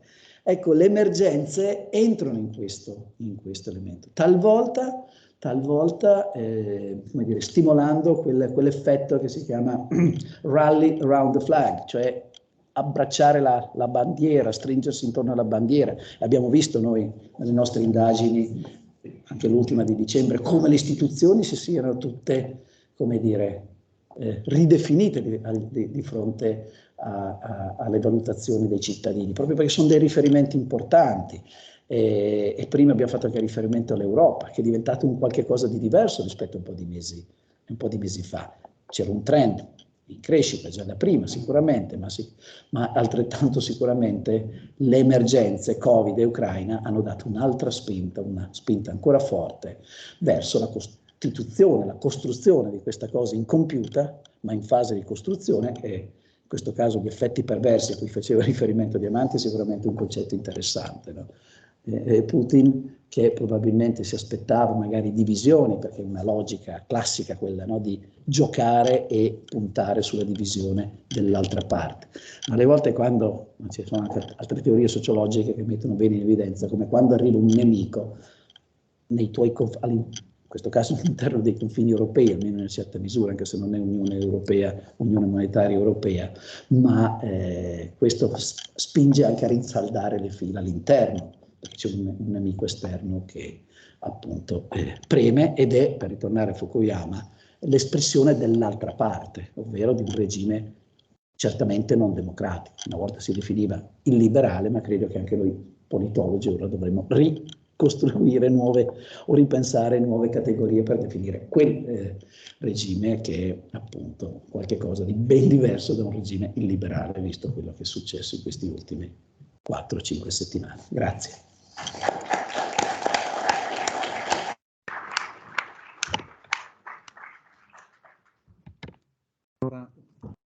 Adesso diamo la parola a James Newell, che è un nuovo collaboratore, diciamo, della scuola di Ilvo Diamanti.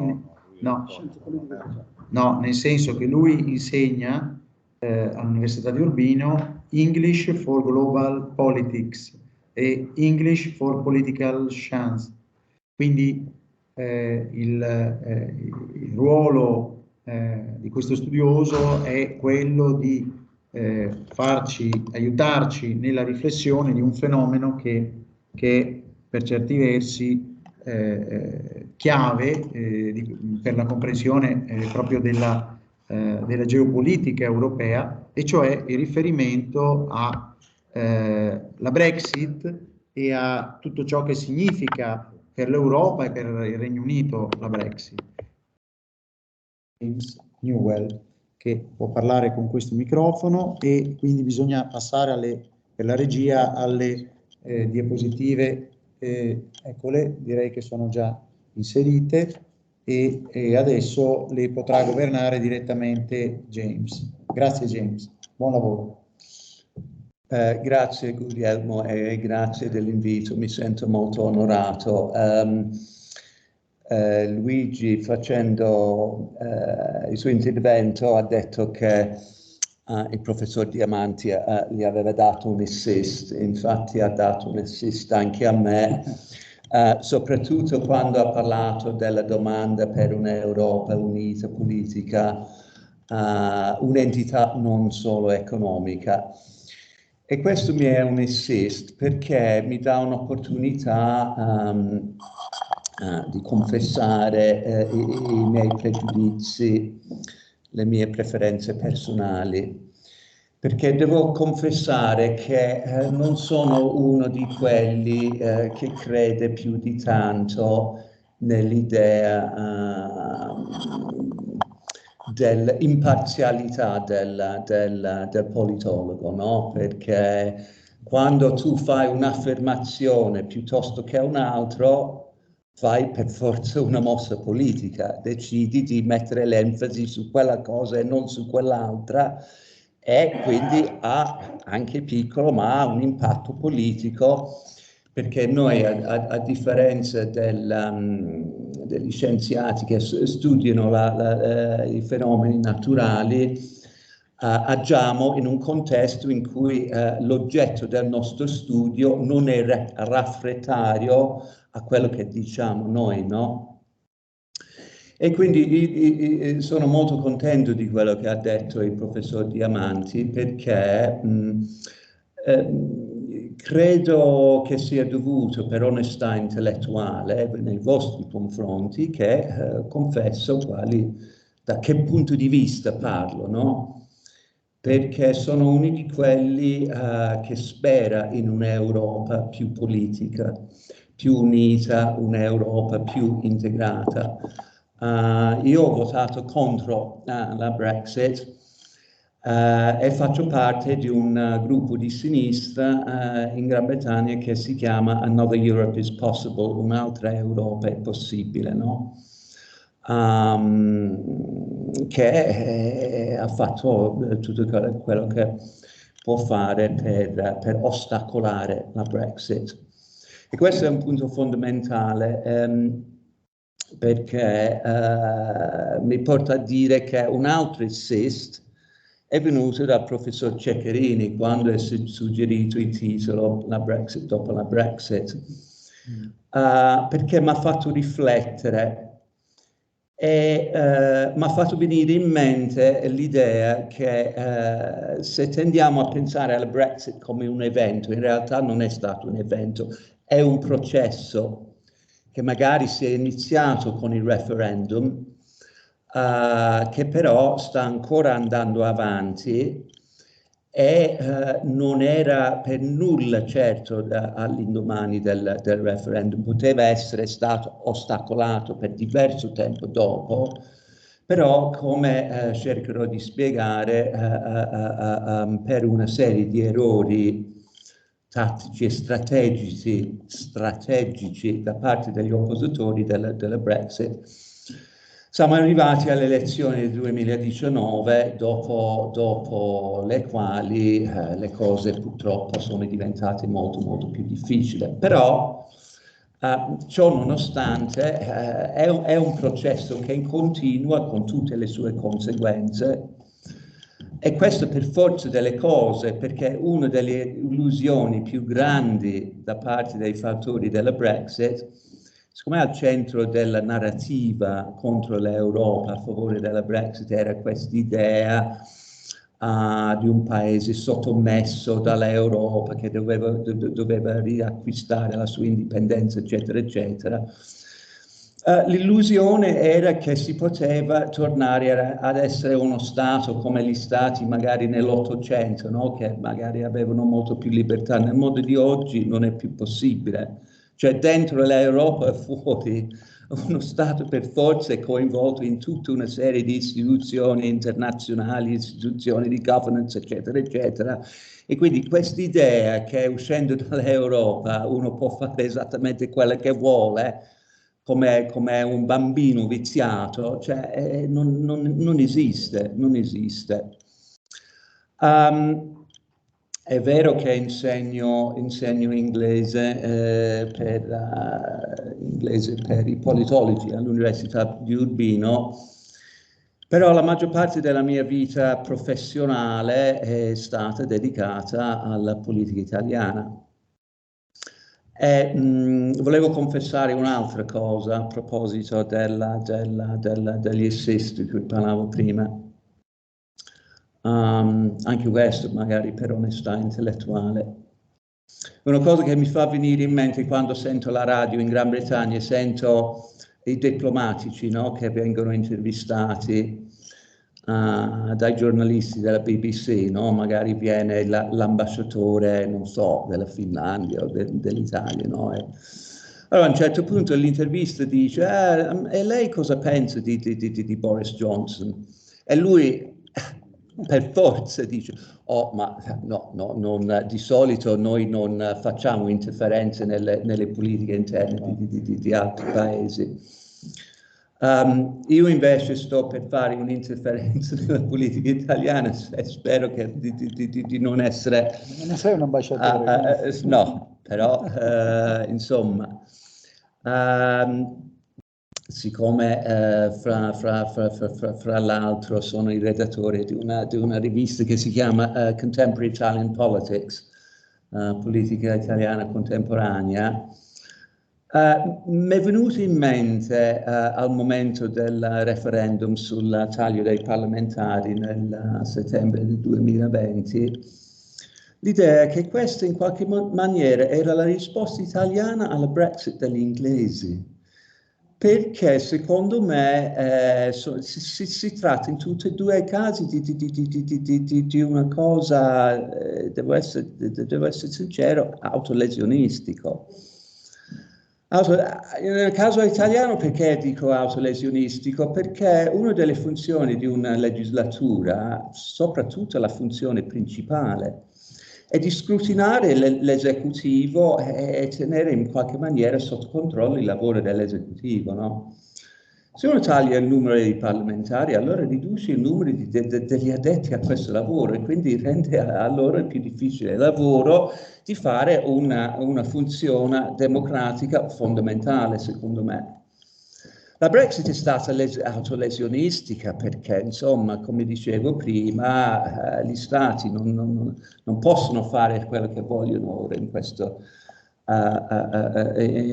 mondo del XXI secolo. Uno dei motivi per cui credo che sia dimostrato autolesionistico ci spiega l'economista David Ricardo, che ha fatto la sua famosa teoria come si chiama, del vantaggio comparato, no? Non so se possiamo vedere. Allora, devo fare io di andare avanti. Scusate, ho preparato questi slides, ma invece sto andando a ruota libera. Quella lì. Questa verde? Sì, quella. Sei su quella verde? Sì, quella. No, quella dopo. Questa verde qui? Sì, quella verde. Ce l'hai lì? Ah, no. Sì. No, adesso l'hai cambiato. Ah no, ho cambiato, scusate. Scusate. Questa qui è questa.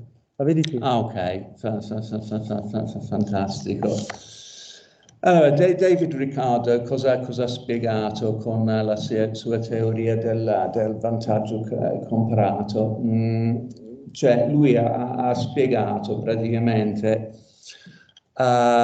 che se abbiamo diversi paesi, ognuno dei quali produce diverse cose,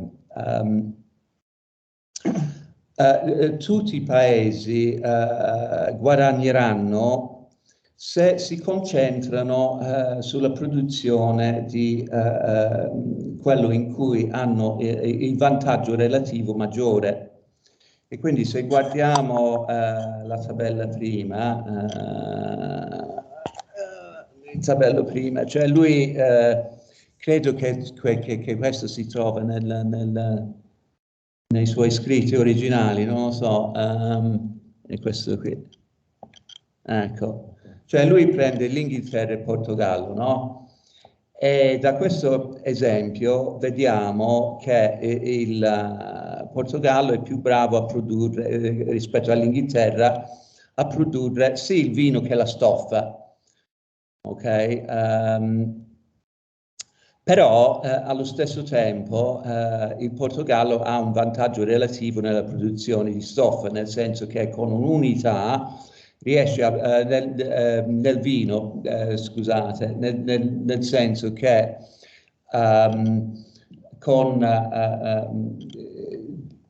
per la produzione di un'unità di vino, ecco, richiede 80 ore di lavoro, mentre per produrre un'unità di stoffa richiede, ci vogliono 90 ore, no? Mentre per l'Inghilterra è diverso, anche se è peggio del Portogallo in tutti e due i settori, relativamente è più bravo a produrre la stoffa che non il vino, in quanto ci vuole sì, per produrre un'unità, per la produzione di un'unità di stoffa, giusto? Sono confuso. Okay. Unità di stoffa ci vogliono 100 ore, mentre per il vino 120. Allora, cosa deduce da questo esempio? Che i due paesi farebbero meglio a concentrarsi sulla produzione di quel prodotto in cui hanno un vantaggio relativo, cioè la Gran Bretagna a concentrarsi sulla stoffa e rinunciare a produrre il vino e viceversa per il Portogallo. E se andiamo al slide successivo, troviamo che beneficiano tutte e due, quindi la produzione di tutti e due i prodotti aumenta, no? E se regolano i loro rapporti in un regime di liberi scambi, no? Possono scambiare vino, stoffa, eccetera, eccetera, e guadagnano tutti. Allora, questo ci spiega perché un regime di liberi scambi, il mercato unico del mercato dell'Unione Europea, l'Unione doganale, siano cose così importanti. E perché l'uscita dalla Gran Bretagna dall'Unione Europea e la creazione di conseguenze di tutta una serie di barriere al commercio sia una cosa del tutto autolesionistico. E quindi viene da chiedersi perché è successo. Perché secondo me erano tutte cose altamente prevedibili.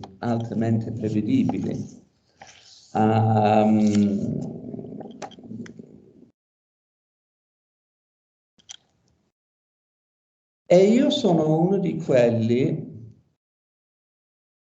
No, prima magari quanto tempo ho, perché non voglio. 10 minuti. 10 minuti, ok. Allora, prima di chiedere il perché è una spiegazione che cioè, a me piace in modo particolare, però vabbè, ne parlo dopo. Prima spendo magari qualche parola per dire come siamo arrivati. Dicevo prima che la Brexit è un lavoro in corso, come l'integrazione europea, no? È un lavoro in corso. La Brexit è la stessa cosa e andrà avanti per anni, non si sa dove andrà a finire. Dicevo che non è stato un evento che si è concluso all'indomani del referendum, ma aspetta qualche parola per dire cosa è successo dopo, no?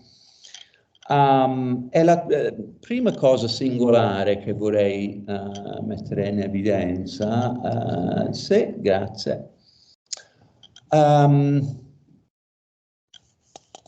Qui nella fotografia, non so se vedete la fotografia in fondo alla pagina, Quella è la frontiera fra l'Irlanda del Nord e l'Irlanda, e vedete che non c'è solo un segnale stradale, no?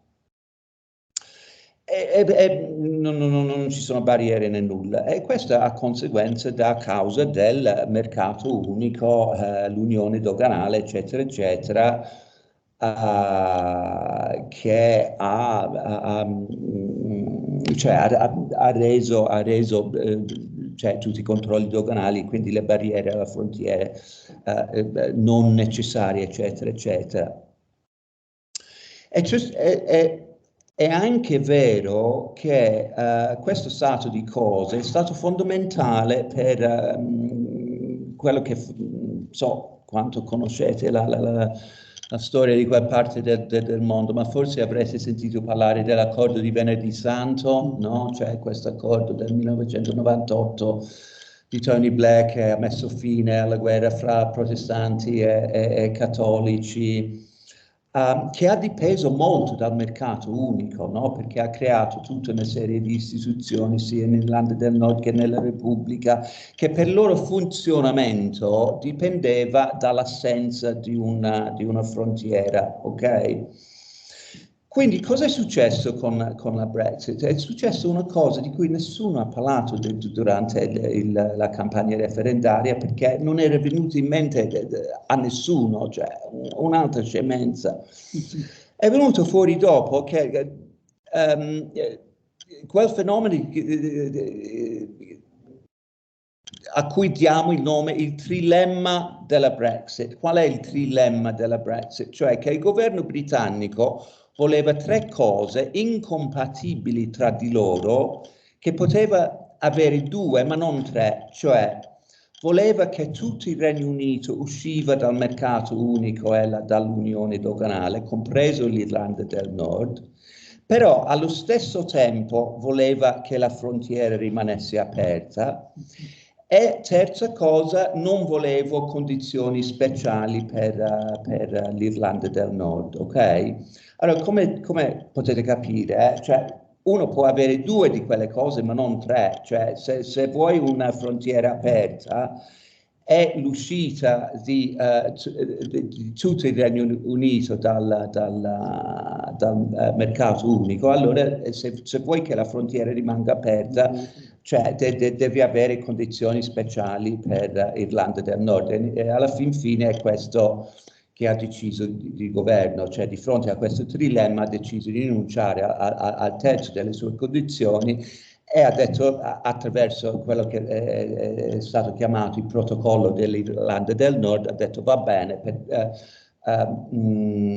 molti aspetti l'Irlanda del Nord rimarrà all'interno del mercato unico, con la conseguenza di creare di fatto una barriera doganale fra l'Irlanda del Nord e il resto della Gran Bretagna, no? Una cosa che ha creato tutta una serie di problemi nell'Irlanda del Nord, l'aumento del conflitto.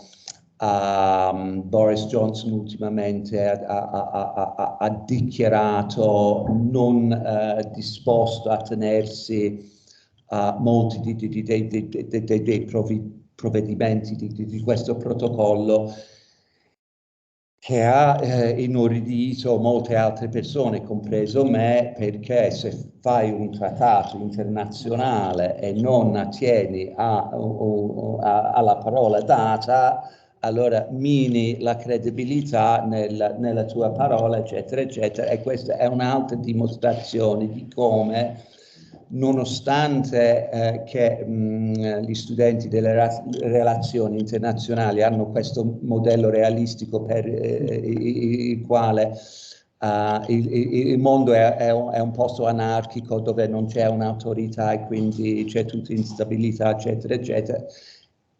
È vero, però è anche vero che grazie al cielo gli stati non possono fare esattamente quello che vogliono, no? Come dicevo prima, un esempio che a me piace citare moltissimo di questo è l'organizzazione che si chiama Greco, che sta per, in inglese si dice Group of European States against corruption o qualcosa del genere, no? E questa organizzazione è un'organizzazione europea che periodicamente fa una serie di studi su le misure che i vari stati hanno per combattere la corruzione, no? E pubblica i suoi rapporti su un sito web con una serie di raccomandazioni, no? Allora è chiaro, anche se non ha nessun mezzo per far valere le sue raccomandazioni, è chiaro che gli stati devono agire, devono reagire a quello che dice e dare evidenza di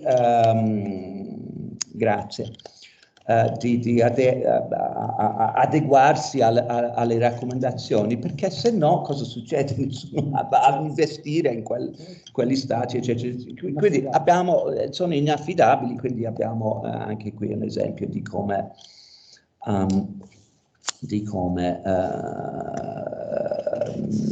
il mondo non è come è stato percepito dai Brexiteers.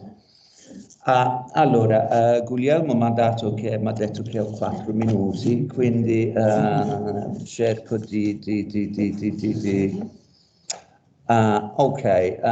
allora cerco di dire 2 cose se riesco in 4 minuti. Dicevo che grazie, il Brexit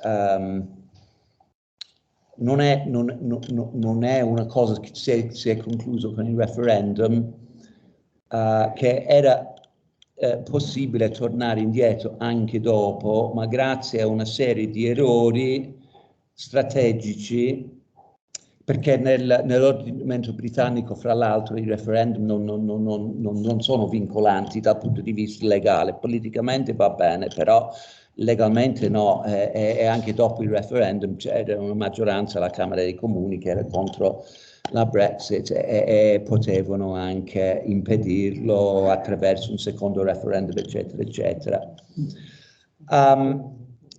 Non ho il tempo per spiegare tutta questa serie di errori strategici, ma comunque mi piacerebbe farvi vedere questa tabella qui che mostra i risultati delle elezioni politiche del 2019, perché sono molto singolari secondo me.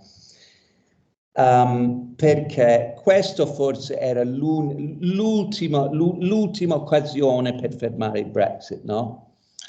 Che è stato sul pagina, cioè se guardate i risultati, vedete, fra l'altro i conservatori hanno avuto questa vincita straordinaria, ma grazie al nostro, ma semplicemente grazie al nostro peculiare sistema elettorale, perché in realtà rispetto alle elezioni precedenti il suo percentuale di voto era aumentato solo di tipo 1,3%, eccetera, eccetera, eppure è riuscito a conquistare una maggioranza di più di 80 seggi o giù di lì. Il problema è stato che i partiti contro la Brexit non sono riusciti a coalizzarsi. Se fossero riusciti a coalizzarsi, a fare una cosa intelligente, a mettere in campo dei candidati comuni pro-Remain contro i conservatori, allora magari sarebbero riusciti a fare qualcosa, ma hanno sciupato anche questo, quindi un bel disastro. Allora forse vado alla fine perché dicevo all'inizio, come al solito preparo sempre troppa roba, quindi mi faccio un pasticcio. No, andiamo, no, perché se no il tempo scade. Proprio al penultimo, a questo qui. Perché no, questo qui, le conclusioni, va bene, le lascio andare. Dicevo che volevo offrire una spiegazione, diciamo, molto puntuale, no? Sintetica di perché perché può essere successo una cosa così autolesionistica. C'è un libro che a me piace moltissimo, e ora sto per dire un'altra eresia, perché al contrario di molti politologi, la compagnia presente che fa l'eccezione, ma ho l'impressione che magari molti politologi hanno la tendenza magari a pensare di essere scienziati e quindi magari quello che dicono i giornalisti non sono cose serie, eccetera, eccetera. Però a me piace moltissimo quest'opera di un giornalista irlandese, Fintan O'Toole, che scrive per The Irish Times. Ha scritto questo libro sulla Brexit, che offre una spiegazione culturale del fenomeno. Il titolo è Heroic Failure, Brexit and the Politics of Pain, che sarebbe il fallimento eroico, Brexit e la politica del dolore, no? E lui dice in sostanza che nella cultura politica inglese, e badate bene che dico inglese, non britannico, perché gli scozzesi, i gallesi e quelli dell'Irlanda del Nord hanno culture completamente diverse, no? In effetti loro hanno votato a favore di Remain, quindi una delle conseguenze della Brexit potrebbe essere che vediamo una disgregazione del Regno Unito. Uno spettacolo, la mezza, grazie. È successo qualcosa? La regia, ma adesso si può andare avanti. Si può andare avanti? Regia, ma si può andare avanti. Ah, ok. Ho quasi finito, quasi finito. Ecco, quindi parlo della cultura inglese, che è stato l'unico componente che, cioè vabbè, Galles per un margine risicato, però praticamente l'Inghilterra dei 4 componenti è stato l'unico a votare a favore della Brexit, quindi molti scozzesi per motivi ovvi sono abbastanza incavolati perché loro hanno votato a favore di Remain. Questo Fintan O'Toole dice che nella cultura politica inglese c'è una forte, ma una fortissima vena di autocommiserazione, no? Di vittimismo che spiega la Brexit. Perché? Da dove deriva questo vittimismo? Fondamentalmente deriva dal passato, dall'impero, dallo status di vincitore della seconda guerra mondiale, però allo stesso tempo, dopo la fine della seconda guerra mondiale, il declino economico relativo, specialmente rispetto ai perdenti della guerra come l'Italia, la Germania, eccetera, eccetera. E quindi questo ha dato luogo a questo senso di superiorità, ma allo stesso tempo di inferiorità, no? E sono 2 modi di percezione che possono convivere solo nell'autocommiserazione, nel vittimismo. Ho finito, finito, prometto. Praticamente dice che i nazionalismi possono essere fondamentalmente di 2 tipi. O il nazionalismo dell'imperatore che cerca di dominare tutti gli altri, o il nazionalismo dell'oppresso, no? Che cerca di liberarsi dall'oppressore. E la stranezza della Brexit è che cerca di convivere questi 2 tipi di nazionalismi, no? Cioè questo senso di superiorità, però allo stesso tempo questa sensazione che il processo di integrazione europeo è solo l'ultimo esempio di un tentativo di unire l'Europa che ha fatto in precedenza Adolf Hitler e Napoleone, no? E che quindi gli inglesi dovevano in qualche maniera liberarsi da questa imposizione intollerante. A me sembra molto, molto verosimile, perché è vero che il Brexit è stato il frutto del populismo e soprattutto dal voto dei perdenti della globalizzazione, però è stato votato anche da molti benestanti, bisogna dire, cioè di persone che non soffrivano per niente, quindi, che però hanno bevuto questa cultura inglese. Grazie della vostra pazienza, finisco.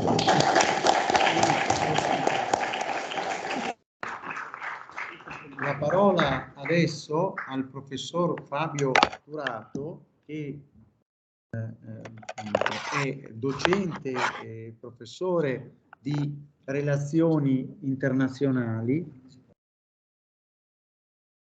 Puoi metterla un po' anche più vicino, anche più vicino.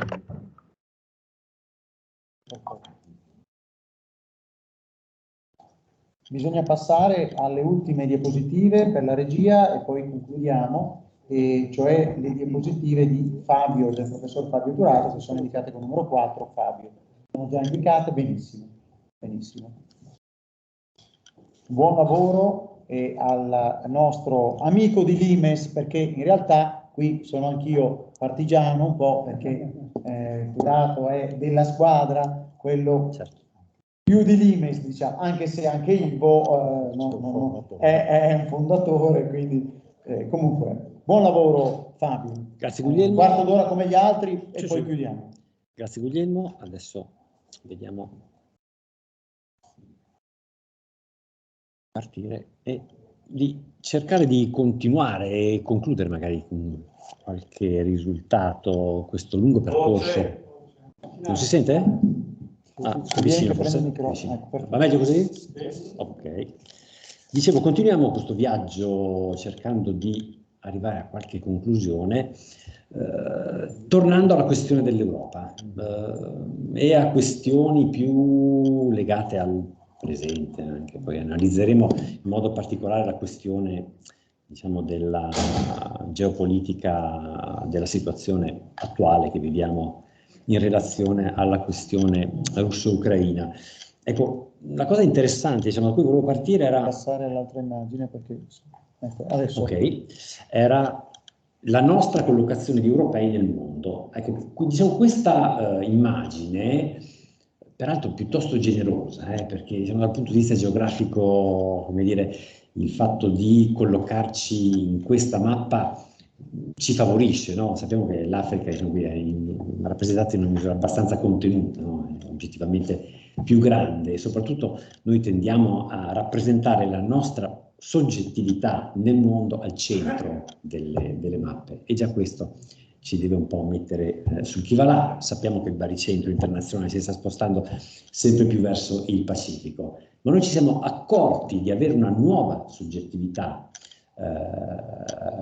geografica in una data abbastanza precisa e recente in modo sostanziale, che è quella del 24 febbraio. Lì si è definita una sorta di faglia, il confine, uno degli argomenti che anche all'università, diciamo, suscita sempre un certo dibattito, è definire il confine il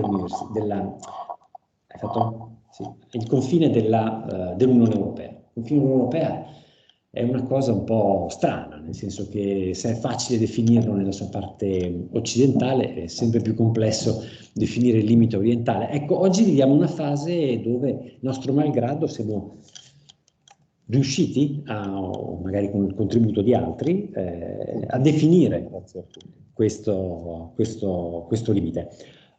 Diciamo che la situazione è un po' quella che vediamo nella seconda mappa, per cui diciamo oggi il tentativo di avvicinare, guardate, stiamo parlando del 2020, la Bielorussia 2020-2021, all'Unione Europea, alla NATO, tramite queste rivolte che ci sono state di piazza, diciamo in prossimità anche delle elezioni in Bielorussia, represse in una maniera fortissima dal leader Lukashenko, e poi con l'Ucraina che, diciamo, dal punto di vista dell'appoggio, cioè dal 2014, no, anno in cui sappiamo che il Donbass e la Crimea escono dal controllo ucraino, abbiamo, diciamo, appoggiato in maniera politica, economica, militare soprattutto, se ne vedono i risultati in queste settimane, ci permette di tornare a capire qual è probabilmente il confine col quale dobbiamo avere a che fare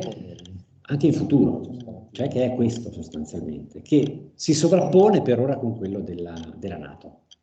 Ecco, questo aspetto dell'Europa e della NATO entra nel dibattito pubblico italiano e non solo in maniera forte e ridefinisce un po' il nostro rapporto con l'Unione Europea.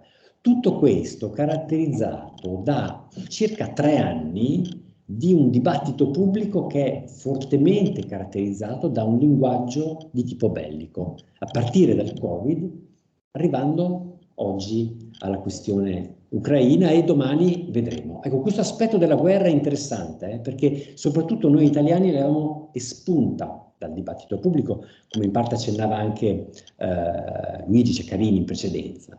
Cioè questo fatto di magari criticare l'approccio di Fukuyama come una teoria sballata della fine della storia, alla fine anche noi ci credevamo e pensavamo che la globalizzazione economica avrebbe veicolato nel mondo le democrazie, le liberal democrazie su una via trionfale. Ecco, così non è e ce ne stiamo rendendo conto. Ce ne stiamo rendendo conto perché contrapposta a questa mappa, diciamo, della Europa-NATO, per contro ci troviamo a che fare con un nuovo confine, una nuova mappa, immaginata oggi dal presidente russo e dal suo entourage, diciamo, no?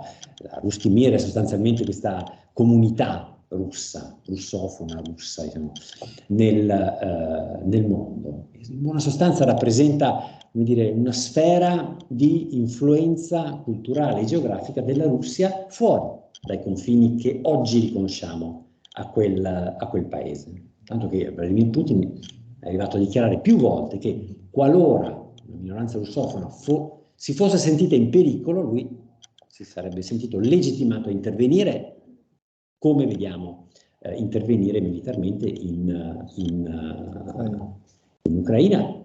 È chiaro che questo produce degli effetti anche a cascata, nel senso che la preoccupazione di secondo grado subito è stata espressa dai paesi baltici, ad esempio, no? Che già qui vediamo nella mappa raccogliere una presenza di rilievo della russofonia all'interno dei propri confini, peraltro gestita in maniera un po', diciamo, ruvida, per essere gentili. Ecco, questo modo, diciamo, di contrapporre questo nuovo confine, diciamo, avviene in un contesto politico complesso, che è quello dell'euroscetticismo, che ha caratterizzato gli anni recenti un po' in tutta Europa. Qui, diciamo, il fiorire di liste populiste, fondamentalmente euroscettiche, è quello che interessa oggi al nostro discorso.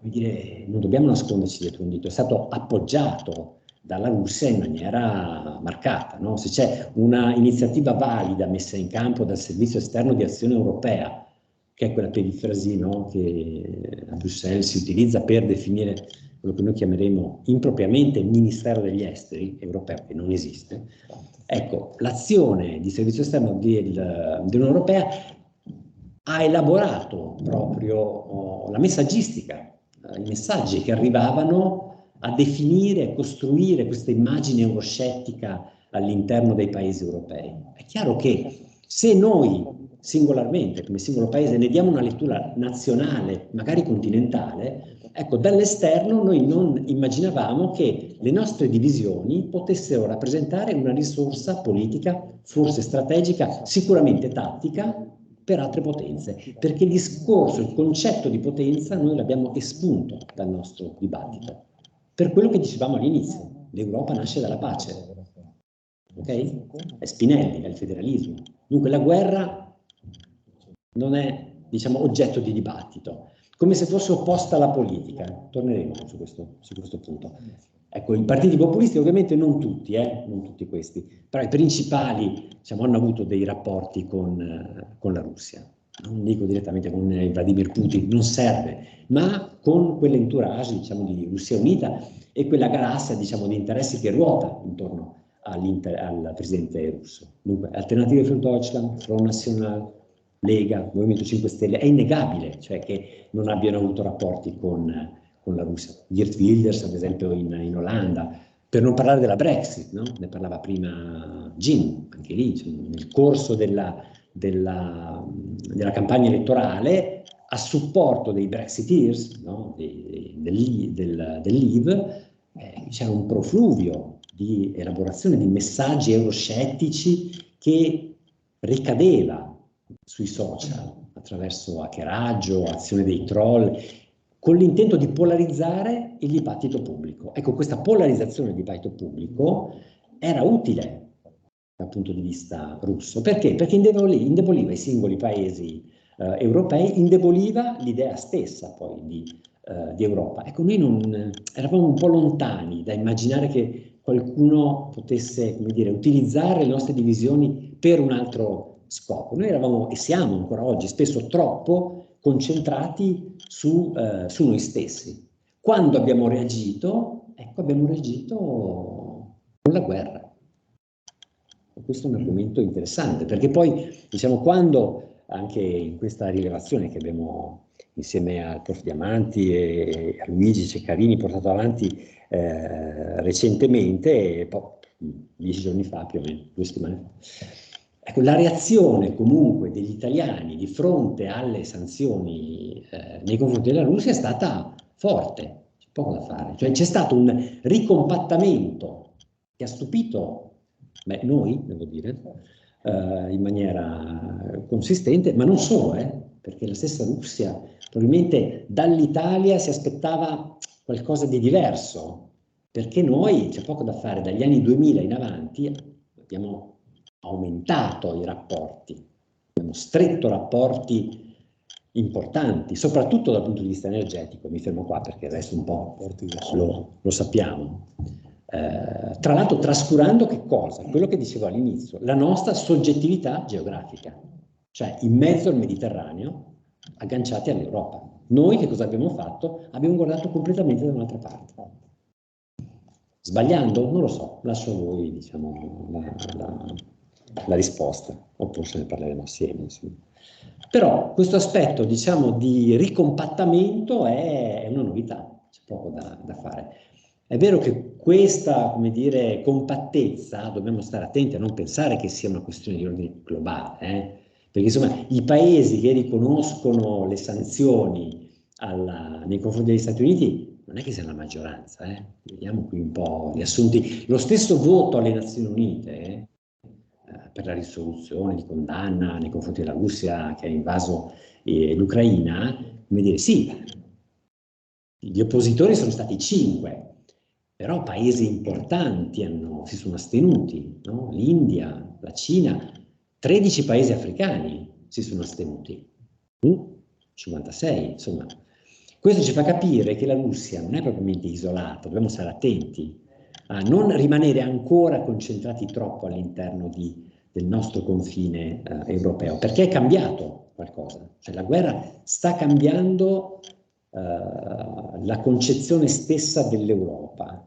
E questo, come dire, si riflette un po' diciamo, sul giudizio che i partiti stessi poi danno nei confronti di Vladimir Putin, della Russia. Anche qui ricompattamento, no? Dal punto di vista, come dire, anche dei partiti che tradizionalmente immaginavamo e sapevamo, anche se facevamo finta di niente, essere vicini o provavano delle simpatie per Russia Unita, per Vladimir Putin o per dichiarazioni un po' sperticate anche di qualche leader nazionale.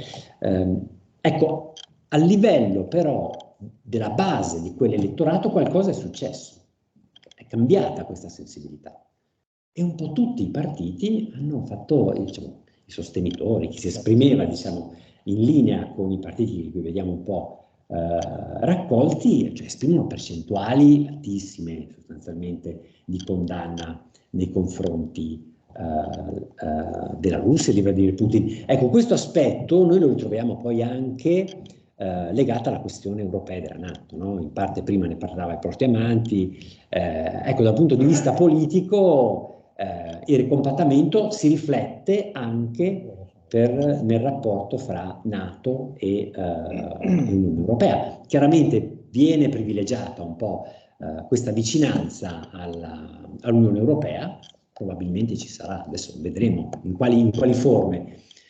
Sicuramente l'ingresso della NATO, nella NATO dell'Ucraina mi sembra improbabile, però dobbiamo discutere, poi si discuterà, diciamo a breve, del significato di questa neutralità, perché insomma la neutralità con 8 paesi comunitari e della NATO che devono controllare sul terreno il rispetto degli accordi, bisogna capire che cosa comporterà, perché insomma qui, ma siamo in una fase totalmente aperta, diciamo la guerra, ne parlavamo venendo a Pordenone con Jim e Luigi, come dire, la guerra potrebbe finire fra 2 ore, ma anche fra 5 anni, forse anche di più, perché quella messa in piedi dalla Russia è una guerra di attrito, non è la Blitzkrieg che leggevamo sui giornali, sui social. Blitzkrieg è una cosa che è storicamente magari collocata in un periodo, non ha neanche prodotto i risultati attesi, mentre invece la guerra d'attrito prevede proprio una tattica completamente diversa, no? Elaborata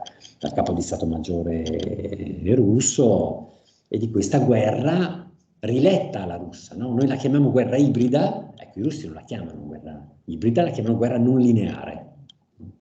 E qui noi leggiamo l'intento di rileggere la storia da parte della Russia, non voglio dire la Russia di Putin, da parte di quel mondo, cioè quello che noi non abbiamo fatto sostanzialmente, perché noi siamo usciti dalla storia e ci siamo tuffati nella globalizzazione, irridendo magari Fukuyama che diceva che la storia era finita.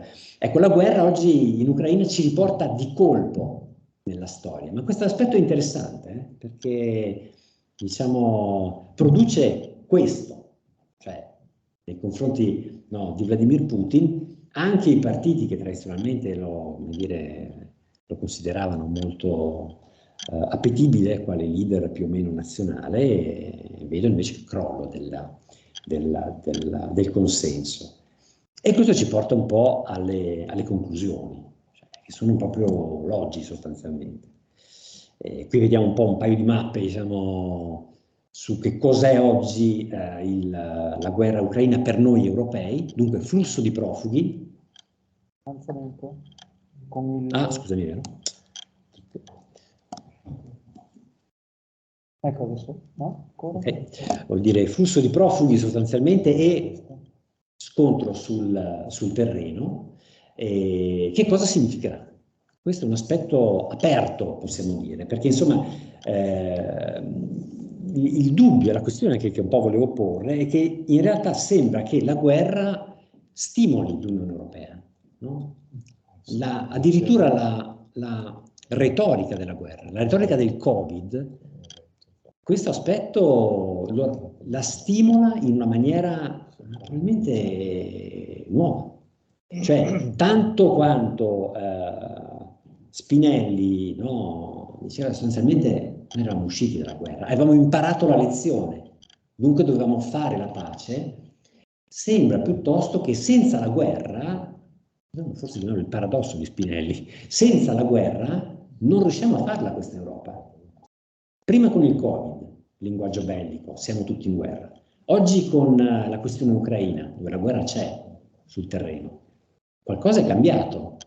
Il recovery plan, Next Generation EU, per quello che riguarda il Covid, probabilmente anche grazie alla Brexit, perché con il Regno Unito, qui è una cattiveria che dico a Jim, con il Regno Unito nell'Unione Europea, diciamo, tutta quell'attenzione alle politiche sociali, sanitarie, non lo so, diciamo, difficile che Londra desse il suo assenso, Però questa era la situazione. Il Covid ha definito questo aspetto, una nuova Unione Europea attorno alle politiche sociali, sanitarie, economiche di rilancio. Oggi, guerra in Ucraina, ricompattamento ancora dell'Unione Europea attorno al mitico 2% del budget nazionale per rientrare nell'accordo NATO, non c'è un trattato scritto, è un accordo, come dire, verbale, però ci fa capire che insomma il nostro azionista di riferimento, gli Stati Uniti, ce lo vuole far rispettare non solamente a noi, perché guarda caso sono solo i paesi baltici, Polonia e i 3 baltici, che versano addirittura di più. Chissà come mai, no? Ricordatevi la mappa della Rostimir. Ecco, questo aspetto della guerra sostanzialmente, e chiudo, ci pone di fronte a una specie di, forse eterogenesi dei fini la possiamo chiamare, no? Tanto quanto Spinelli, come diceva all'inizio il prof. Diamanti, progettava una nuova Europa di pace, sembra che oggi immaginare la guerra come una cosa opposta alla politica non possa produrre la pace. Grazie dell'attenzione. Adesso c'è il momento della premiazione, cioè c'è il professor Ivo Diamanti che ottiene il premio del Circolo della Stampa di Pordenone, diventa socio onorario del Circolo della Stampa di Pordenone, e con questo abbiamo la possibilità di riaverlo con noi, perché dobbiamo fare. Quindi ecco Pietro Angelillo che prende la parola, sale qui davanti al palco, e anche Ivo Diamanti si alza. Sul tavolo salgo io. Eccoci. Mi lancio su di voi. E per chi avesse domande, ovviamente il riferimento sarà sempre quello di... devi saltare lì, guarda. Ecco.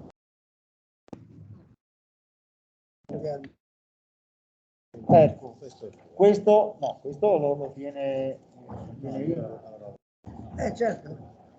Adesso io, permettetemi, scusate, velocemente,